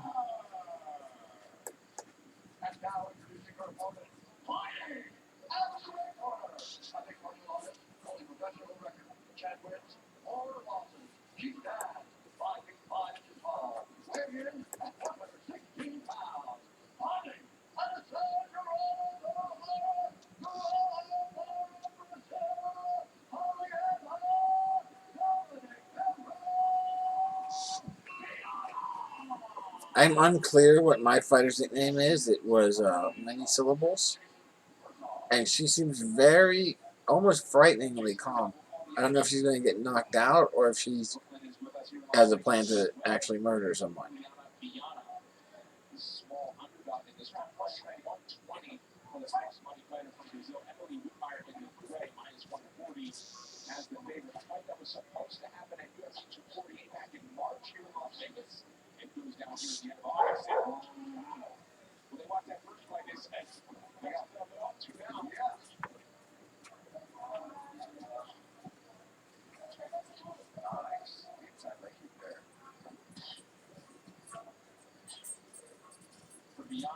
Not just 10 pro victories as a fighter, though she made headlines.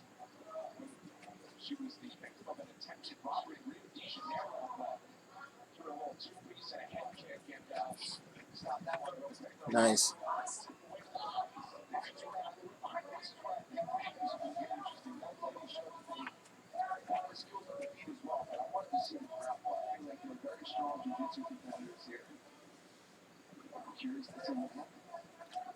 I'm not sure who they're going to score that takedown with it.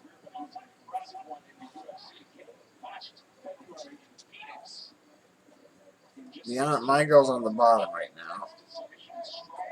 She totally worked herself into guard. Very nice. Out of side control.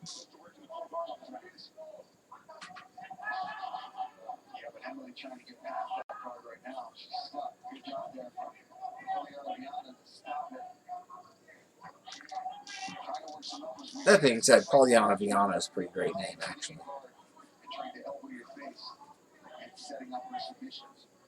She's already isolating that right arm of that fire. She's going to use those elbows to soften her up and get her to think about that while she's really trying to make some adjustments.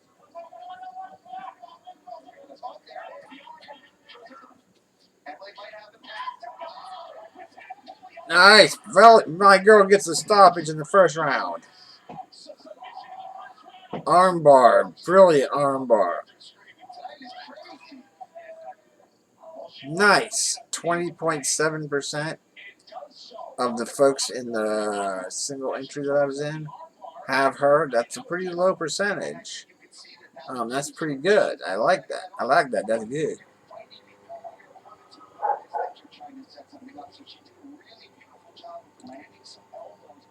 So I like that. It's a good start. But we've seen this before. This happens all the time with our folks, with our lineups in the MMA. We start strong, and then people start getting knocked out unexpectedly. It didn't happen. Here's a takedown. Emily initiates this grappling, but she ends up just tossing her over as Polyana was looking for a judo throw. And here's those elbows I'm talking about. So she's already got that arm isolated. But it's the other arm I think she ends up. I'm going to show that same. I'm going to get to see this all over myself. Yes, the far side arm. Beautiful job. She isolates the right arm and ends up attacking her left arm. And let's take a listen. You can hear some screams here when she verbally taps out people.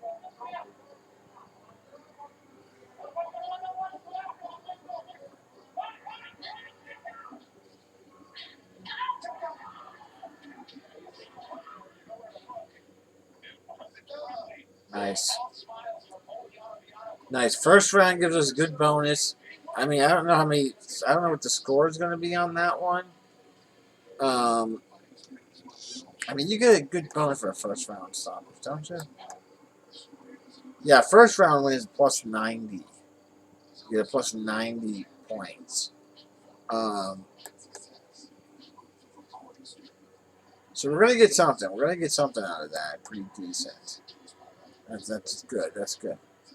We like that.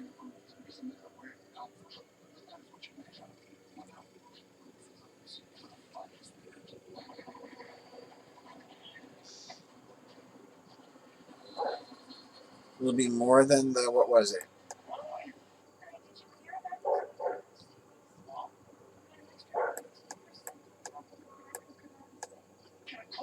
92. Right, yeah, Cypher. Martin got 92 points for her win.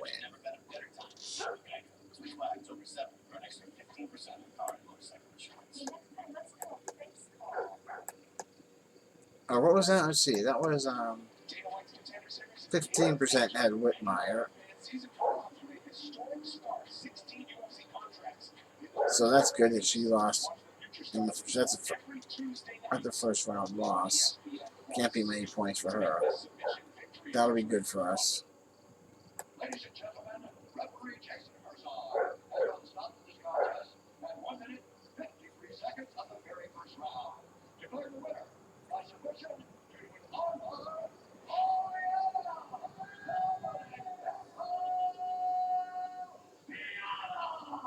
Still not sure what her nickname is. Until she got invited to a submission class, and from there it was all martial arts. She's been a pro now for 7 years, and she is back in the win column in a big way. And now look at the point fight stats brought to you by Progressive Insurance. Is the 5th fastest finish in Strowman history. And they'll pop her in there on the octagon zone. Well, that was beautiful work. She did not take long to do, even though she found herself on the bottom. I never really thought that was going to be a problem for Poliana being on the bottom. She's got such good jiu-jitsu credentials. I believe she's comfortable there. You see that she's immediately started working the elbows. I'm going to ask her a little bit about that.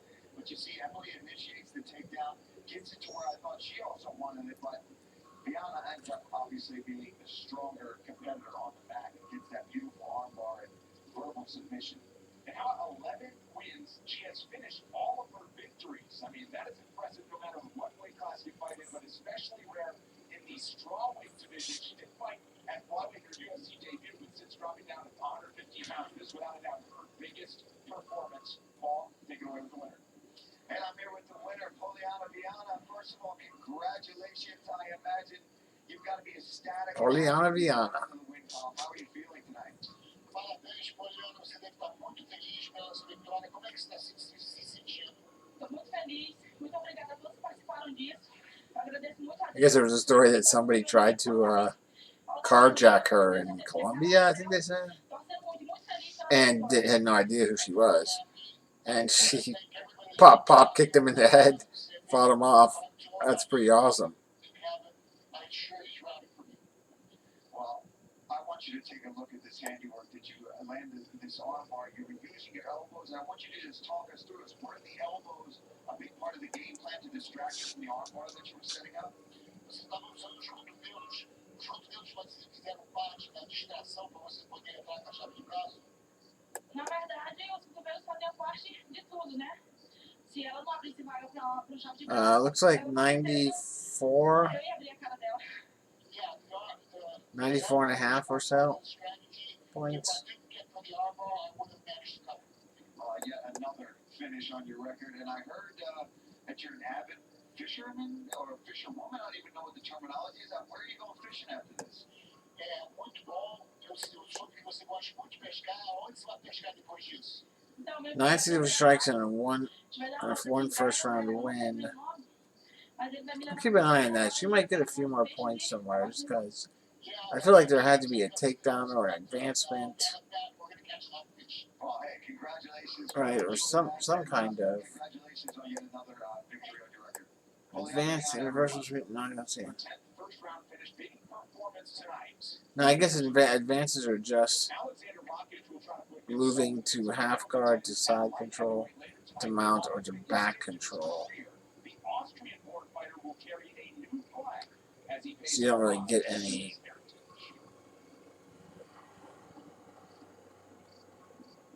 In Serbia, mixed martial arts is very popular. Not only in Serbia, I would say in the whole Balkan, in Croatia, in Bosnia, in Slovenia. When I go, Yeah, so that might be the total. 94.5. 94.5, okay. A win is a win, and we just want to keep on getting wins. We got that. We got a guy up in the next fight as well. People are talking everywhere in the pharmacy, the supermarket, in the taxi, everything about me. That makes me really, really, really proud. They know the sport and they know me, and I'm like an ambassador for them. So that trip was so really good on Alexander Rockets, but you just have to look at him to know this guy can get it done. And he can get it done quickly, as he did against Jimmy Manuel last summer in Sweden. That was his true coming out party over just another beat town back in 2018. Alexander Rockets is in the United States. He's in his first UFC main event tonight. The 8th-ranked light heavyweight wants to really prove he belongs among the elite. Octagon side, Brendan Fitzgerald. Are you in the room? So do you have to clean anything from the day food, or?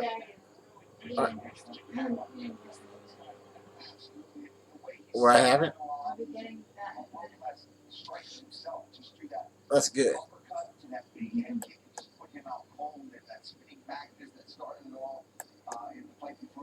He's just got a very well-rounded skill set. He works very hard.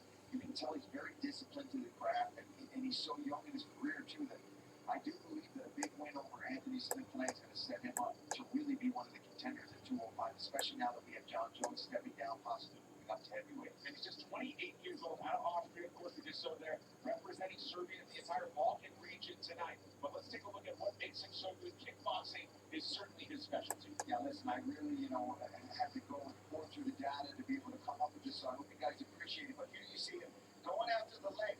And Devin Clark does a beautiful job of pulling his leg up out of the way, and then he lands this beautiful spinning back fist. And then once Rockets has you, Brendan, he does not stop until the ref steps in and pulls you off of him. He's very fit, very strong, and you see here, nice speeds that goes with this.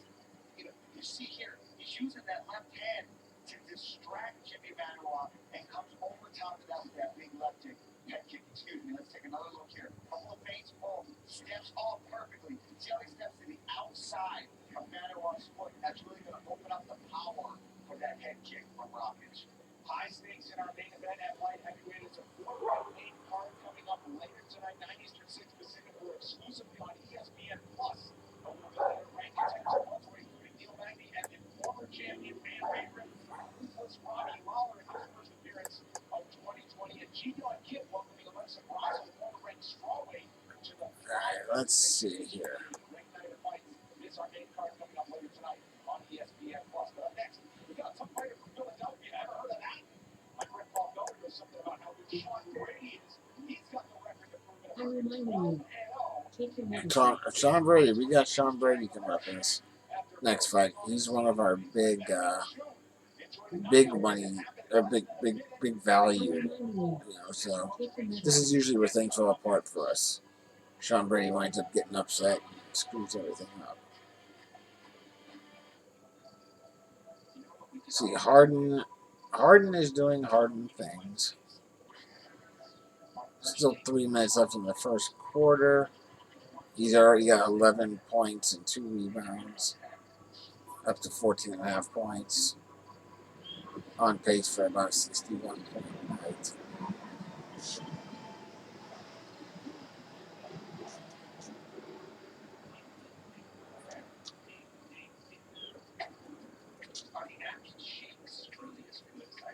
Yes, Kaylee, they are rich in protein, easy on the sugar and carbs. They also have key nutrients that support a healthy immune system. So let's enjoy. Never shine. It's like the lentils. All fine.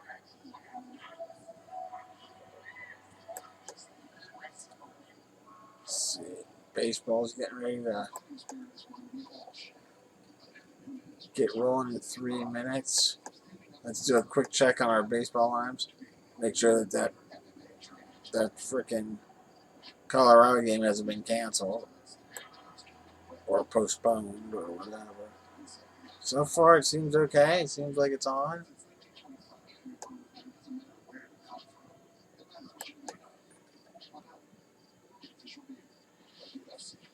Remember, don't have any A's or Astros in in the DraftKings tournaments that are not accruing any points.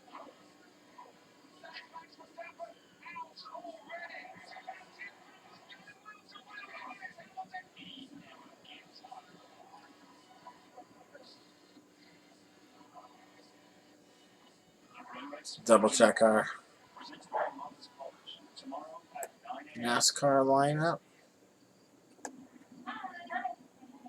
Nobody has withdrawn. Nothing major change in there. All right, that all looks good.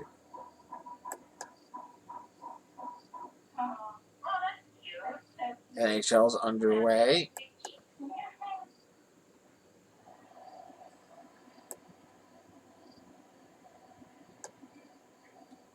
Healthy is happening right now at AHL. Von Wallmont is still listed as a... Yeah, okay, there we go.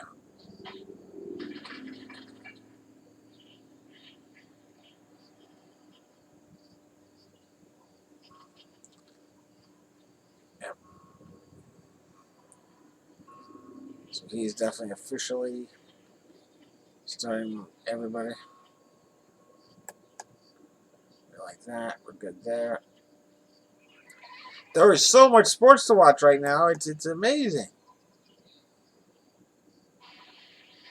Las Vegas, it's been the place where the best fighters in the world. Certainly this summer, prospects on the Contender Series on Tuesdays, the best in the Octagon on Saturdays. Oh, while I'm here in between fights, let me give you my memory of the day. Alongside the lightweight contender, Paul the Irish Dragon Felder, and our backstage reporter, Will Sanko. I'm Brett Fitzgerald. Thrilled to have you with us. Let me give you my memory of the day. Back in June, Christian Aguilera fought 3 knockouts inside of a minute. This is the guy that started it off that night. His UFC debut against Anthony Ivy, 59 seconds, and it was over. Yeah, he showed some really good boxing skills. Today is the 29th. Okay, yes, this is my memory of the day for August 29th.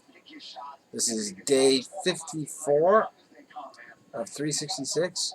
And this is my memory about the first time I got to try uni sushi. Uni is from the sea urchin.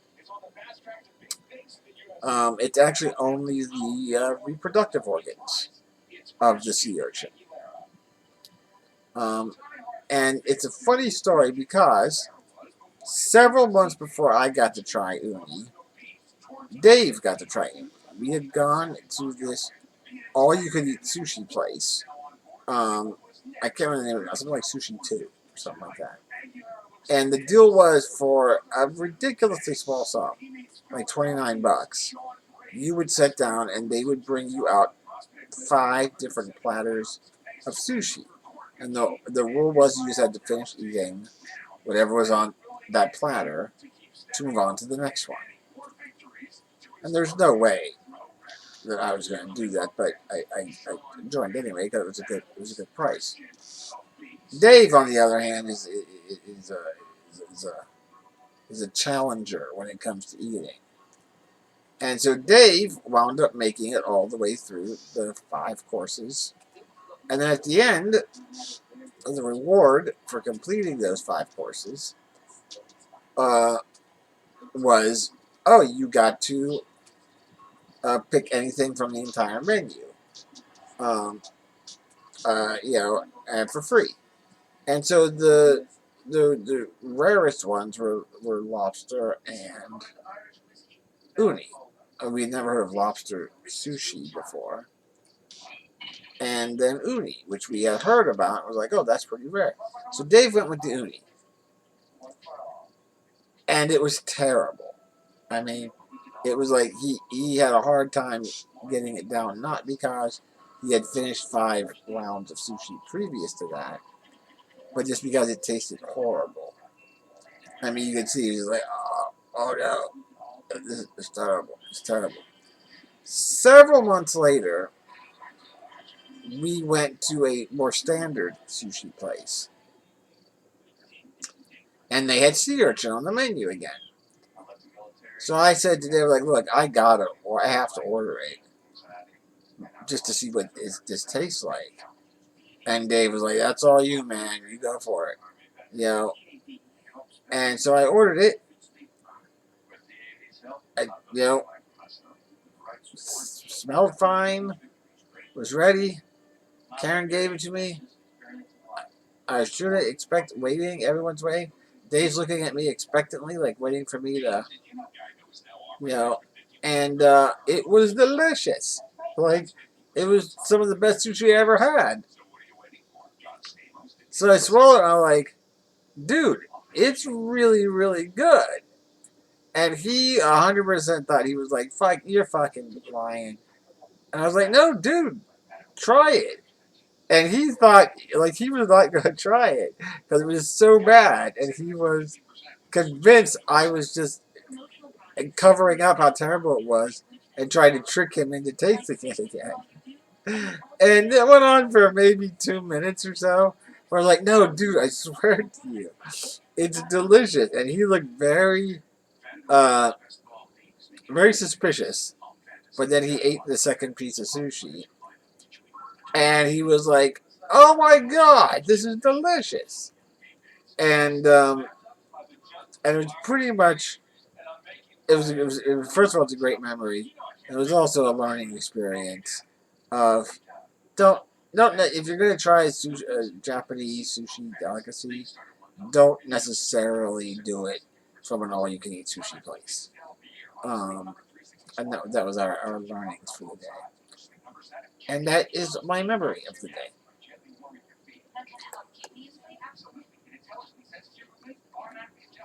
Alright, let's see. Baseball is underway. So that's good. NHL is underway. That's good.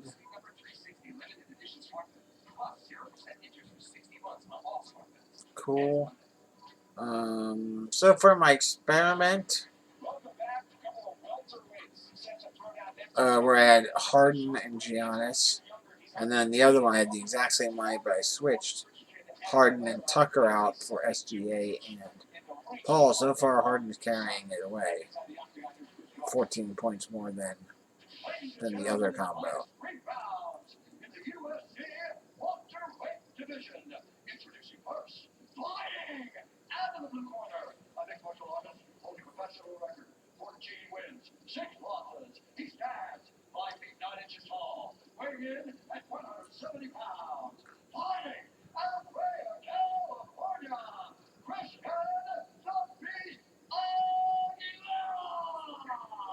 Alright, next fight's coming up.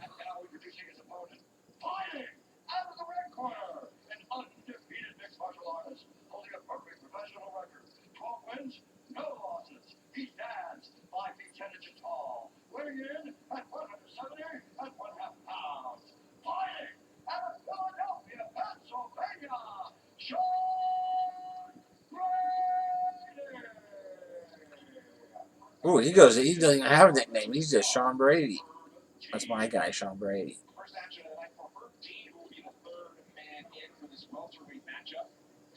Sean Brady's the biggest favorite on the card tonight. Minus 420. Perfect 12-0, and we're going to keep that 0. He's fighting against a guy called the Beast. Plus 340 on the other side for the underdog out of California. Sean Brady's a tough fighter. Like I said, this is usually where things go wrong. Sean Brady very well. Yeah, teammate of mine from Philly, and very well rounded. He's been working a lot on his kickboxing, but where I think Sean shines the best is in those close quarters. When he gets on top, he uses his strength, and he's a black belt under Daniel Brady in jiu-jitsu, so very well rounded. And this is where I believe Christian Aguilera is going to want to keep it on the feet, moving, using his boxing skills tonight. UFC Fight Pass is the new home for our UFC Unfiltered video podcast. This week, Jim Norton and Matt Serra are joined by Anthony Smith, Robbie Lawler, and Frankie Edgar to discuss combat sports' hottest topics. Sign up and watch today. Starts the time. Last for Brady. These guys are cracking early here. First nice body kick there for Brady. These guys are throwing, man. Nice leg kick there for Aguilera. Brady may know this as well. Best back tattoo in the game. It's a Japanese onion mask, for those wondering. because I had to ask him about it after he got his UFC debut victory back in Boston last year in October. He followed it up with a victory earlier this year in Norfolk, Virginia, back in February. Meanwhile, Christian Aguilera back in the Apex for the second time this summer. Already a little significant knockout back in June in his UFC debut. 3-2 combination there. Sean Angie's back with a nice left hook. And already a little blood on the eyebrow there. A bad elbow for Aguilera. A very small cut, I believe, on his left eye or his right eye. I can't tell that. It's his right eye, excuse me. That means that's that left hook from Brady. Former hockey player, he's used to it. Sean's strongest suits there is that check hook. As you try to close the distance, he just has a knack for landing that over your guard. He's got to just follow that up, I believe. As Christian closes the distance, he can put that right hand in there as well. But Aguilera doing a good job moving so far. He's recognizing that left hook, though. He's trying to keep that right hand tucked to his chin. Brady doing a nice job mixing it up in strikes. Brady figures to have the advantage on the ground. He is a black belt. He's jiu-jitsu. He's really not chasing anything. He's the first after his first round. Yeah, I think it's smart, right? Because if you're facing somebody that knows you're a black belt, knows you like to get into the ground, like you say that time. You see, it's starting to pay dividends. He's landing on Aguilera. You see some wear and tear on his face already, a little bit of blood. But he's being patient. If that takedown's there, trust me, he's going to take it. Sideline kick there for Brady. Certainly worth mentioning and giving a shout out to Christian Aguilera's wife, Melissa, back in California with their new baby boy, Jason, on August 12th. So a new father in the blue there, Christian Aguilera. That was a good leg kick. That was a good punch from Aguilera. Next Saturday, it's a heavyweight main event on ESPN Plus. MMA legend Alistair Overeem makes his one against the rising storm from Brazil, Augusto Sagat. Main card at 8 Eastern on ESPN Plus. Let's kick off the night at 6. That calf kick. It's a nice change up there from Aguilera to go low.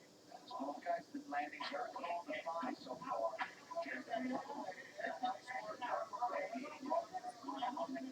Good takedown by Brady. Strategic time around. He's got a full 60 seconds to work the top division. And that's what I told you, just when Aguilera started to land that right hand and find his timing, he said, okay, you know what, I don't want to mess with that too much. That's a smart game plan approach there for Brady. Looks like he's trying to... Right wants to get a hold of that wrist. Good job there from Aguilera, tying that up and avoiding any damage out in the bottom position. Yeah, right in front of his corner as well. I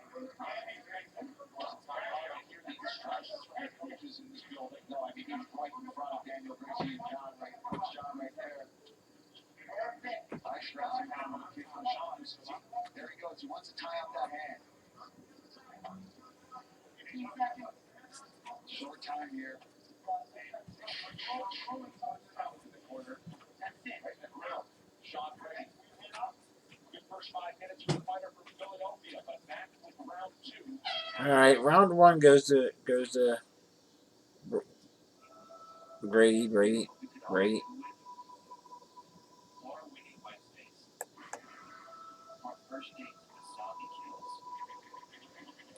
Brady. Yeah. First round definitely goes to Brady.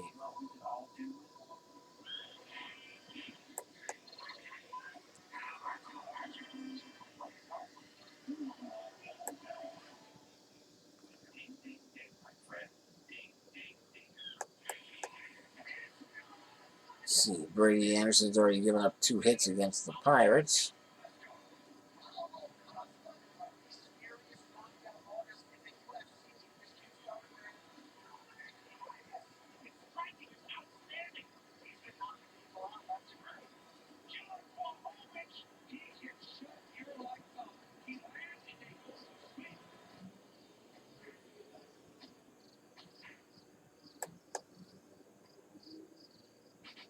brand new episodes of UFC Watch Party Fight Physics are now streaming on the UFC Fight Pass app. Plus, check out Fan Favorite Fight for as we explore the best stories. Fight's back underway.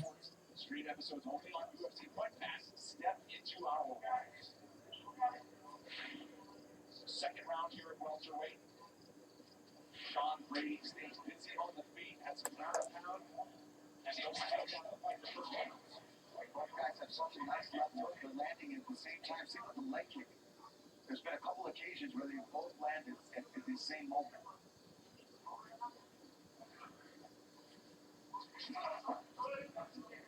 Aguilera hit with the left hook.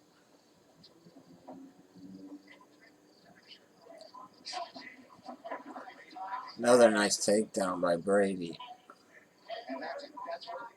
He's in half guard. Brady, and to land it and then get double leg is going to be a little bit frustrating. Third UFC appearance here for Brady. Took down Jorge twice in his debut.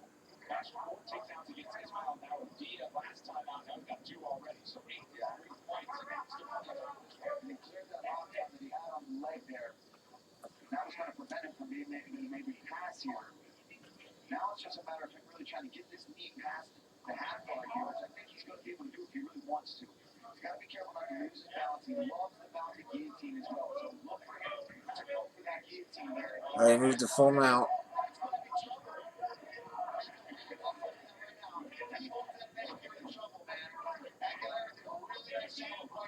Sean's got a squeeze like I've never caught in my life. He's got it. That's it. I'm telling you. He's out. He's out. He's out. Second round submission by Brady. Good job, boy. Good job. I told you, I've never felt a guillotine squeeze like I have with this kid, Sean Brady. And once he gets a hold of that neck, it doesn't matter if you fight off the first one, he will transition and find a way to get you. And you can tell by the look on Aguilera's face, he was fighting tooth and nail to get that choke off. And it just didn't happen. That's a good one. That's a good one. This is the guy who stays a perfect 13-0 tonight. 3 for 3 inside the octagon. Just 27 years old. Getting it done in a big way tonight. Perfect timing here. He knew that Aguilera was going to start trying to time his leg kicks, and he did a good job just blast doubling right through it. And once he felt him on the ground, you could tell Sean knew that this was going to be his game down here. He passes the guard, and always he has such a good ability to hold that one-arm guillotine and transition in the mount. He lost it and went right back to it. Never even really got to a very secure position here. He sort of, and then he finally got that mount, and that's it. You see him start to just shake and try to shake him off, and Sean put him to sleep. Anderson has given up a run already. He got an out, so must have been a sacrifice fly.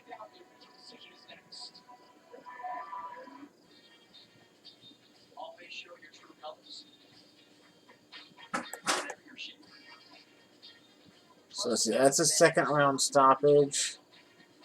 That'll be a plus 70 points. There are a number of significant strikes in there. So he should wind up scoring pretty decent for us. He should wind up scoring fairly decent for us.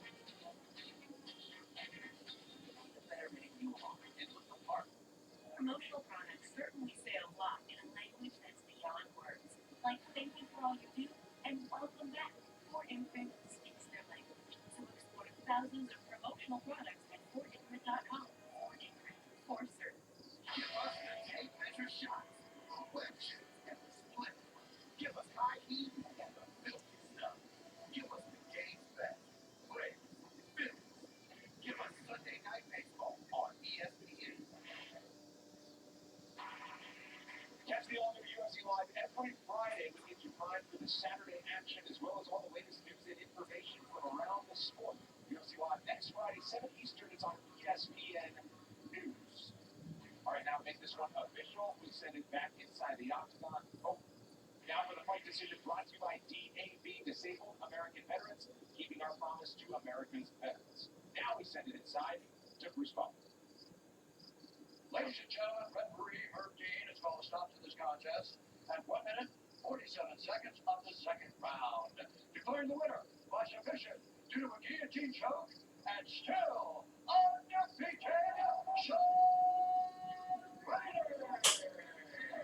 That's 13-0.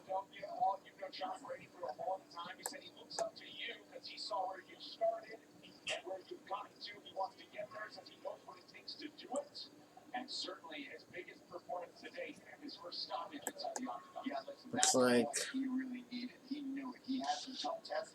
Alright, so Anderson's out of the first. He got a strikeout. Gave up 1 run, 2 hits, 1 run. Got a strikeout. It's good. I mean, he obviously gave up hits to the first 2 guys. I hope he has somebody on his mind, but he might not because he's so respected. Yeah, he's a business-like type of fighter that just wants to keep doing what he needs to do. Let's see. Looks like decent. Let's see. Fairly decent points.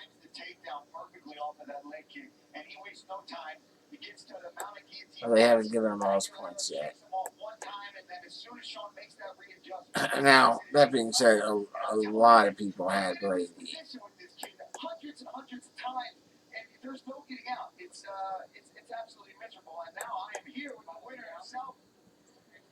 Sean, can you hear me? Yeah. All right. I'm here with the winner, Sean Brady. First of all, Yeah, 70-some% had Brady. So, I mean, hey, every win is a win. You know, you combine that with the Pollyanna Viana win with like 20.7. That's a decent start. That's a decent start. Kristen, everyone back home in Philly, you, Jonathan, John, Daniel, Gracie, everyone who's supported me this whole way. I can't thank you guys enough. Well, hey, listen, Sean, I know you've been chasing that finish for a while now. I want you to look at this.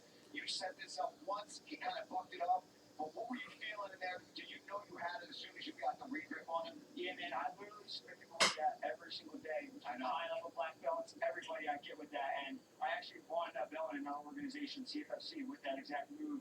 So I knew once I got it on there, I could finish it, and I kind of believe in myself, man. The more I believe in myself, the more I can beat all these guys up. Yeah, the more you start believing everything that everybody's telling you, man, the sky's the limit. 13-0 now, Sean. A big finish.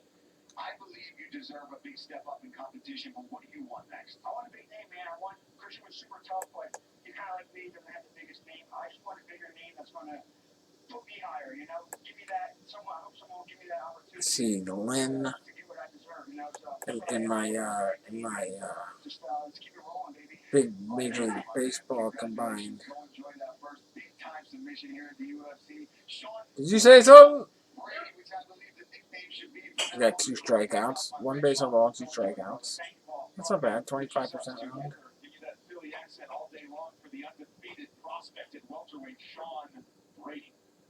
With 22 octagon appearances since entering the UFC, Neil Magny is always down to scrap, and to know him is to know he always wants the toughest fights he can get. In tonight's co-main event, he's got a willing dance partner as you can have in former champion Robbie Lawler. First fight I was expecting tonight is Neil space and force it. Looks like Harden has gone cold here. He still only has 11. Oh, no, now he's got 14 points. Klecker's doing pretty good, man. 5 rebounds, 5 points, 2 assists. I mean, obviously, in the one lineup where we kept Harden, we need. His projection's down to 53 now. We need him to do what he does. In the one that we kept him in on.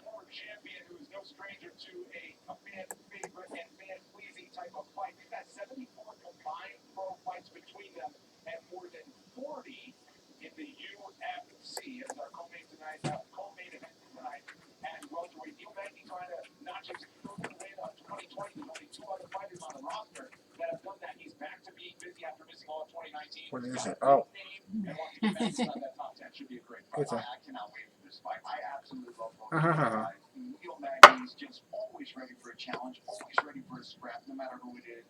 And how can you not love Robbie Lawler? This man brings it every single time. He wants to knock your head out into Apple.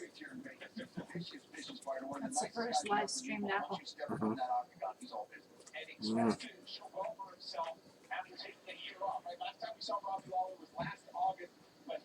Delicious apple. He's got as much to give as he Whenever anybody's ready to eat, I can move. And come in there ready and put on a show. One of these guys is always in there. Makes it look this head kick.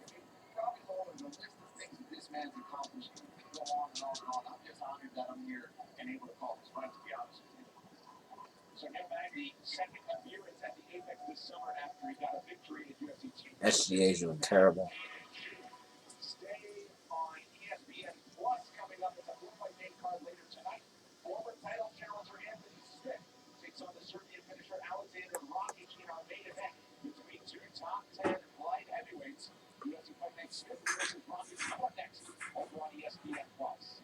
Times are good once again for Alex Caceres, who's got his hand raised in his last two trips inside the octagon. He's here for another W and to prove a point. But Dana White Contender Series among Austin Springer, the UFC newcomer on the other side, looking to add to the list of impressive debuts in 2020. And later, in his sixth straight UFC main event, the hard work that is training and fighting is well worth it for family man Anthony Smith. I love being a dad. So yeah, so they updated Brady. Things that were going to make me happiest was hanging out. He's at 92. In the front yard, with the kids playing in the driveway, talking to the neighbors, and back then that would have just sounded so lame to me, but those are the things that I just look forward to the most. Just watching my kids grow up. This is what I want to do the most, and that's what makes. Oh no, we're still updating it. And all the fights that He's up to 106. That's what makes it worth it, because now I can take the break and I've got us in a position where we can do whatever we want, and that's something I'm really, really proud of. I'm really proud of my family. I'm really proud of my fiance. I'm really proud of the kids, and I'm just living the best life that I could ever imagine.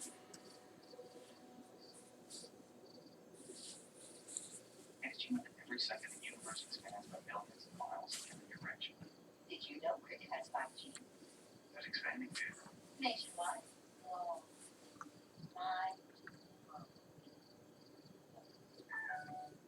You can't afford to fail. On the road, on the job, off the grid. So get to advance. Get the advice you need. Get the partner you need. From the experts. Fast. Without fail. Advance how you get help. How you get answers. How you get parts. Advance more. And Advance Auto Parts.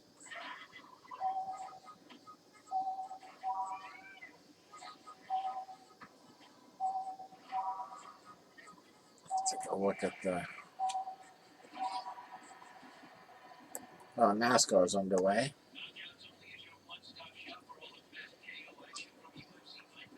Well, locked in anyway.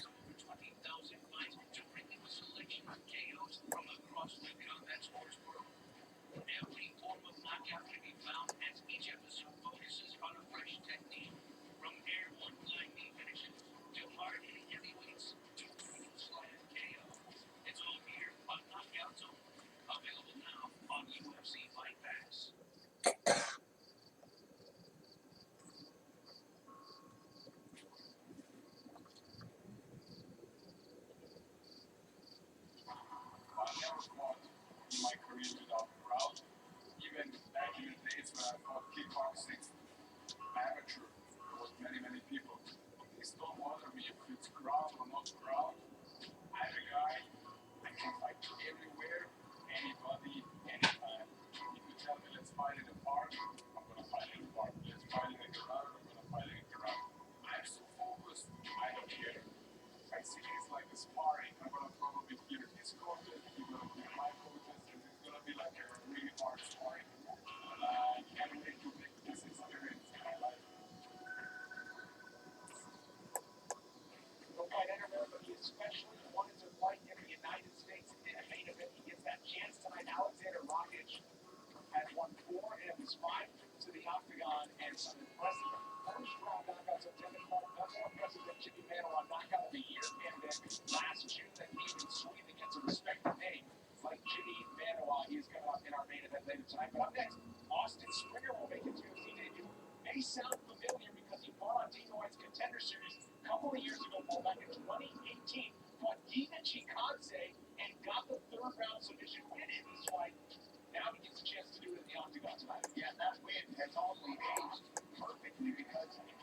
using this fight, not doing so great, but he found his way into this fight and ultimately ended up using his wrestling, taking the back of Giga Chikadze and getting the finish. Didn't get the contract that night, but here he is, making his UFC debut tonight. He's no stranger to, overcoming adversity, and that's why he had to dig deep and find his way into that victory, and he got it. Well, oddly enough, Giga Chikadze has won 5 in a row since that fight, so Austin Springer now trying to prove he belongs tonight. Once a fresh face again in the featherweight division, Alex Caceres has become the wily veteran at 145 pounds, and he will use that experience as he looks to spoil the debut of Austin Springer. So I got Caceres coming up in this fight.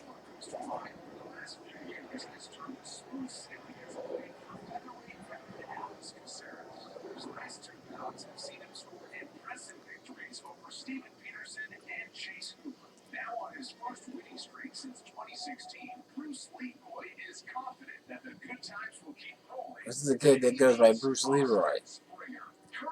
I met Bruce Leroy, which I said in one of my memories last month. Not this Bruce Leroy, the original Bruce Leroy.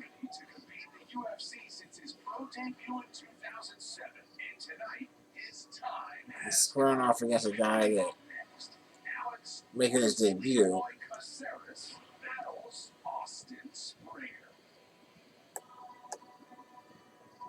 4 days ago, Austin Springer was leaving a dentist appointment when his manager Jason House called and said, "You need to get to the airport right now because the UFC needs a last-minute replacement." Now, he didn't know at the time whether he 100% had the fight, but he told his wife to book the flights anyway. Austin said he'll never forget leaning into the back seat on the way to the airport and telling his 2 sons, 15 years of hard work, and I am just now getting my opportunities.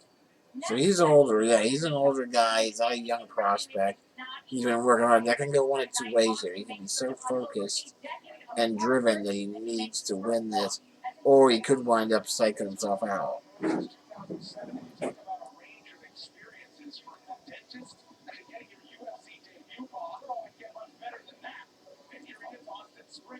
Yeah, I mean, you want to talk about the stories that are involved in mixed martial arts. What you've been hearing, especially this last year, with some of the things We hope his heart's pounding. We hope he's dumping adrenaline because we want to see Caceres win this. and mix around so that they can be here, but they all get here, and some of them have really showed up and shown out and got some huge victory over veterans and people that they were not expected to win. And this is just yet another circumstance where we might see that tonight. Springer Proudly representing Kennewick, Washington, now to Vancouver, Washington. You'll be able to tell the Pacific Northwest Allegiance by the Seattle Seahawks tattoo on the right calf of Austin Springer. But you expect him not to be intimidated. And he's a Seahawks fan, so we got to take him out. Not that I'm particularly opposed to any Seahawks, except for their endless whining over their Super Bowl loss to the Steelers.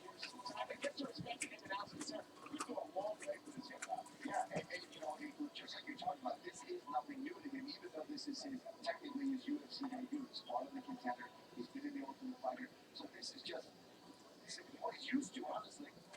And on the other side of the streaking veteran, who can make it 3 in a row, is Alex Caceres.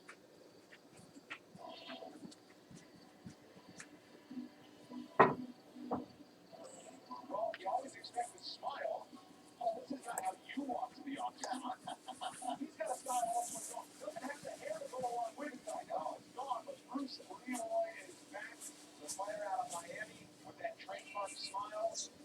But he's going to prove a point tonight. He'll be back in the octagon again. And in his last fight out when he fought Chase Hooper, he really wanted to show that this kid doesn't belong in there. And he said, I felt like I could have finished him at certain points in the fight, but I didn't want to. I wanted to just beat this kid up and show the UFC and show everybody out there in the world that I'm not just some guy that's going to be a stepping stone for this new contender. I'm the real deal. He talked about the smile that he has in the octagon, that it's not a smile like, I'm goofing off, I'm being a jokester. He's like, I'm enjoying the art of martial arts and testing my opponent. So it's more of a sinister smile than it is anything, Brendan. Well, he said a lot of people look at me like someone who's just happy to be there because of my demeanor. Didn't use those words exactly, but ready to prove a point against the UFC debut fighter. Happy to just get a fight because the opponent switched a few times in the lead up to this. Yeah,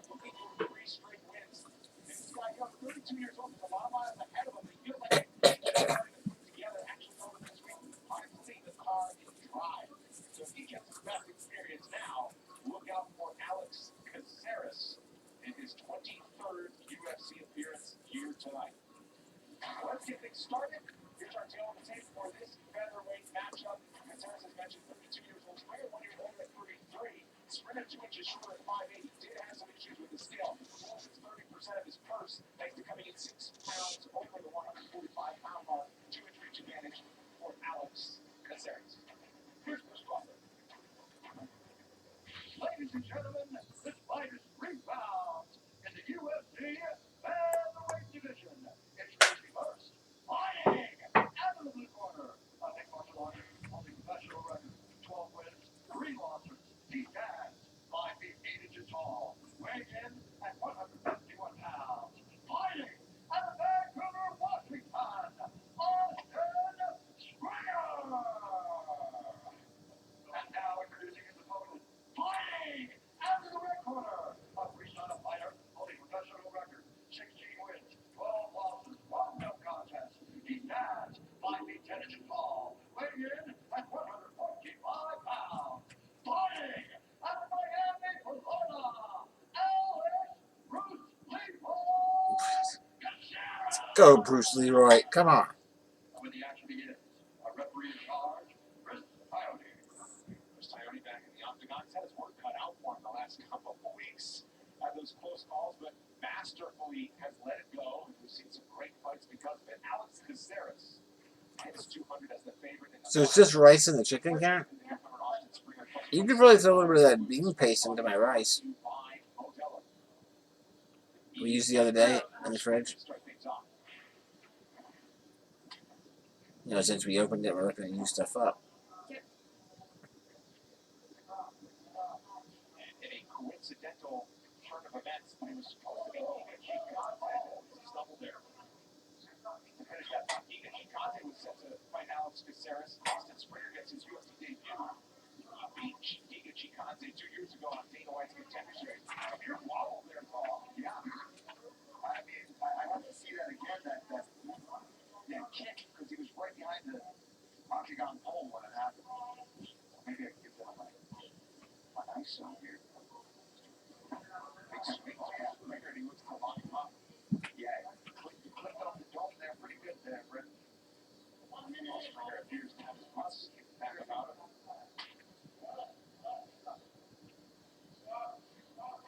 Yeah, definitely stunned him, but seems recovered now. Oh, nice. Some nice leg kicks here from Springer. He's been going to the outside of that clean cap. Bruce Leroy as well.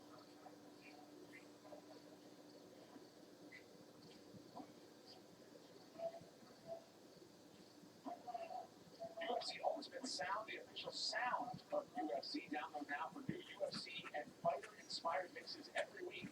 Stream anytime on your iOS or Android device. Michael ES has got some playlists on there. He's standing by for the post-fight show tonight. Got a man on a mission for the workouts for Maverick. Yeah, that's pretty cool. I can start listening to some of these playlists. Yeah, just the dark thoughts in my mind as I run.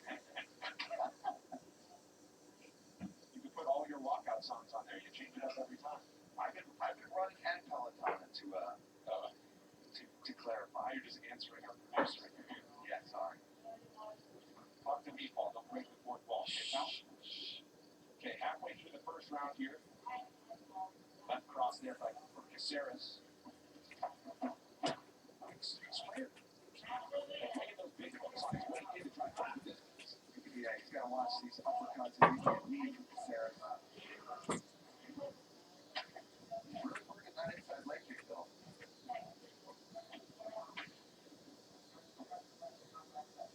Alex returns.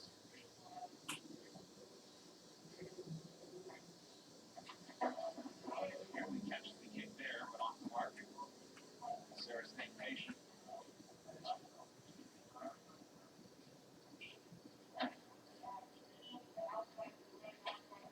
Another inside kick there. Springer. Okay. Taking their time, missing a lot. I think a lot of this, both are awkward fighters in their own regard. Not that they're not good, just their timing is a little bit different. Caceres lines the jab there as they return right to the center of the octagon. Caceres, and then switch left to the back of Springer. Teach him takedowns. All right, Caceres gets a first round stoppage. Bruce Leroy. We like that. We like that. These fighters are bonus chasing tonight. Continues to That's a first round stoppage. That's a minimum 90 bonus points right there.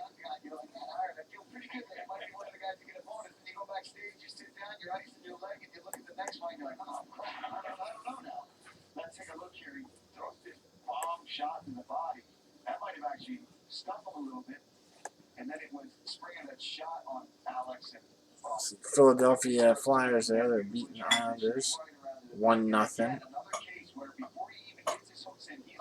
Varlamov does have 8 saves. That's a lot of saves early on, but a couple shots on goal for the second line. We'll see how that unfolds. quick work once he got down there. Didn't offer much resistance for Caceres to go to the back. Now, I gotta, give credit where credit's due. He took this fight on relatively short notice. He came in there, he was throwing things, but Caceres is sneaky and sharp, man, and that's 3 in a row for him. So, and that is 4 submissions. See, Anderson looks like he settled down a bit. I gave him 2 more hits, 4 hits. Total now 6 outs, 2 strikeouts. Declared the winner by submission due to a rear naked choke, Alex Bruce Leroy Caceres. Big victory for Bruce Leroy. Alex Caceres, who said he wanted to prove a point, continues to do that against some up-and-coming prospects. And again, still just 32 years old. And told us this week he has a whole lot of fight left in him. He's proven it. Absolutely. That's second win of this year in 2020. And knowing Alex Caceres, I would not be surprised if we get at least. So that should be some decent points for us. See, Caceres was what? Pretty well owned. Yeah, he's pretty amped up right now. I'm sure this is going to be a good one right here. He's hustling to the back, dancing, and he should be happy. Beautiful performance. Go out there. Over 50% pretty much everywhere.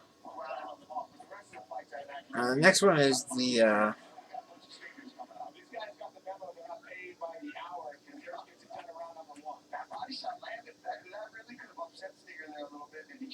shot in and sloppy shot, and Alex Caceres took full advantage of it and jumps on his back and gets that rear naked choke in tight and a body lock on top of it. And now I'm here with the winner, Alex Caceres. Alex, first of all, congratulations, my man. That's now the next one is DiCirico. Which I believe was. We had to mix up our lineups a little bit after last night because of the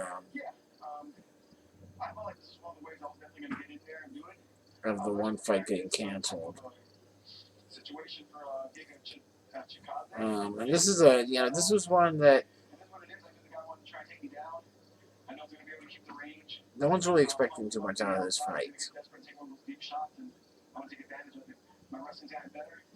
I'm training with Enrico Coco, great jiu-jitsu guy, and I think my ground game is just very underrated. So, we got the next 2 fights. We got the next 2 fights coming up, and then nothing until the main event. We got DiCirico and Kasangane.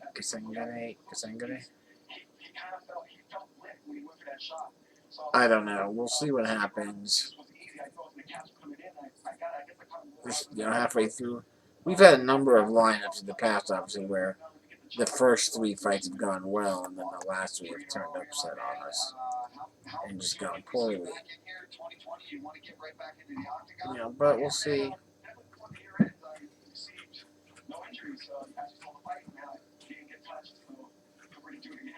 Congratulations again, Alex Caceres. Beautiful performance, my man. Go enjoy it. I hope we see you again soon. Thank you very much.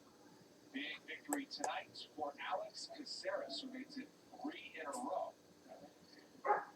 There are no thrills when it comes to Anthony Smith. He's about grit, toughness, hard work, and harder hits. From humble beginnings to a UFC headliner, he is a man and athlete that has made his family proud, past and present.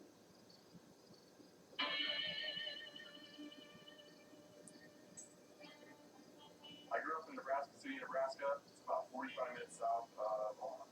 The best thing about Nebraska City is the lifestyle. The people are great, nobody's in a hurry, and everyone's really hard. I think I still have that very first thing when you signed for me ever. Just your name. You're like, someday this is going to be big. I'm like, I started a kid. No, you've got a moment I have it. I do. I think a lot of my personality that everybody sees in the octagon, it has a lot to do with the way that I was raised. It's hard work, it's grit, you learn everything you can. Let's see. After high school, when I was done playing football, Caceres has got 99 points for his victory. I think there's got to be some more added there because he definitely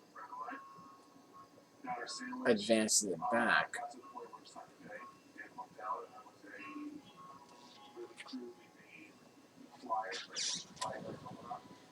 Was that not? I thought moving to the back.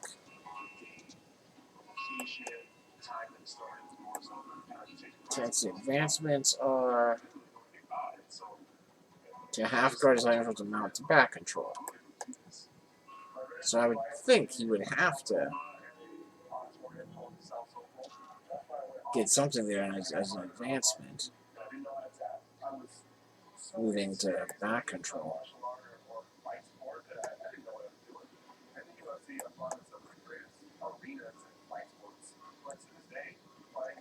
It's only 3 points, but still.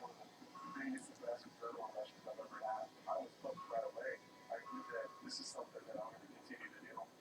After my third or fourth fight, when I decided I should probably start training, things started clicking almost immediately. I went on a long win streak through my amateur career, and that's when the talks of turning professional really started coming up. I think ahead of me is a lot more spectacular wins. I think that there's a world championship that's almost in my grasp. Had I not walked into that somewhere, seen that flyer, none of this would be possible. You gotta love the story of Anthony Smith. You can make a movie about his fighting career so far, but it would have an ending that he's not happy with yet. Since moving up to the light heavyweight division in 2018, 4 finishes that is tied for the most. He's finished his last 7. That is a regular occurrence. How about 30 of 32 career wins have gotten done inside the distance ball, and he headlines his 6th straight UFC card tonight. A veteran at 32 years old with almost 50 pro fights. That's what I absolutely love about Anthony Smith. He's a fighter's fighter. He goes in there, you can beat him up. It does not matter. He is looking to submit you or knock you out before that final bell rings. And we've seen it time and time again. And clinch work is so important to Anthony Smith. And elbows. And of course, for me, that's what I absolutely love to see. You see here the way he frames and lands that knee against Rashad. Sorry, brother. But it's beautiful. He pushes him where he wants him. You see here the way he's arming on his head, pushing him down. 5, 10, 15, 20, 25, Landed again. Here he is getting pressured against a veteran like Shogun Rua. And he just finds the range, counters, and then once Anthony Smith has to work and wait, what does he start to really look at what he's going to punch over that hand, boom, top, and then these punches are just icing on the cake. He's in a different role tonight as the main event fighter against the prospects since moving up to light heavyweight. Took off over to Sheriff. Alexander Gustafsson, John Jones in the title fight. Now he's got the up-and-comer Alexander Lockenschutz sitting there at the 8th ranked contender in the light heavyweight division.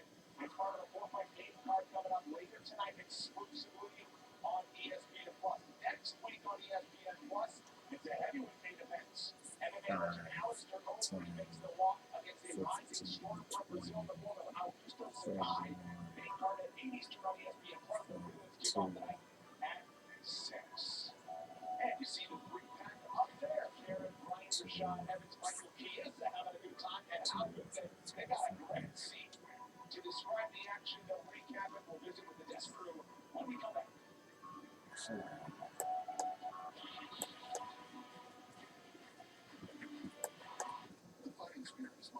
Too great. Cool. Alright, I'm going to bail out of here for a bit. There's so much going on, I'll probably try to be back to track some of this. Let's pull for a Di Chirico and Kasangane victory over the next 2 fights while I'm gone. Because that would make things super interesting all over the place. So until I'm back later, be safe out there. Have lots of fun. Find more to gamble on. There's a lot going on tonight. And good luck to you, unless you're playing against me. Terrible, terrible, terrible luck.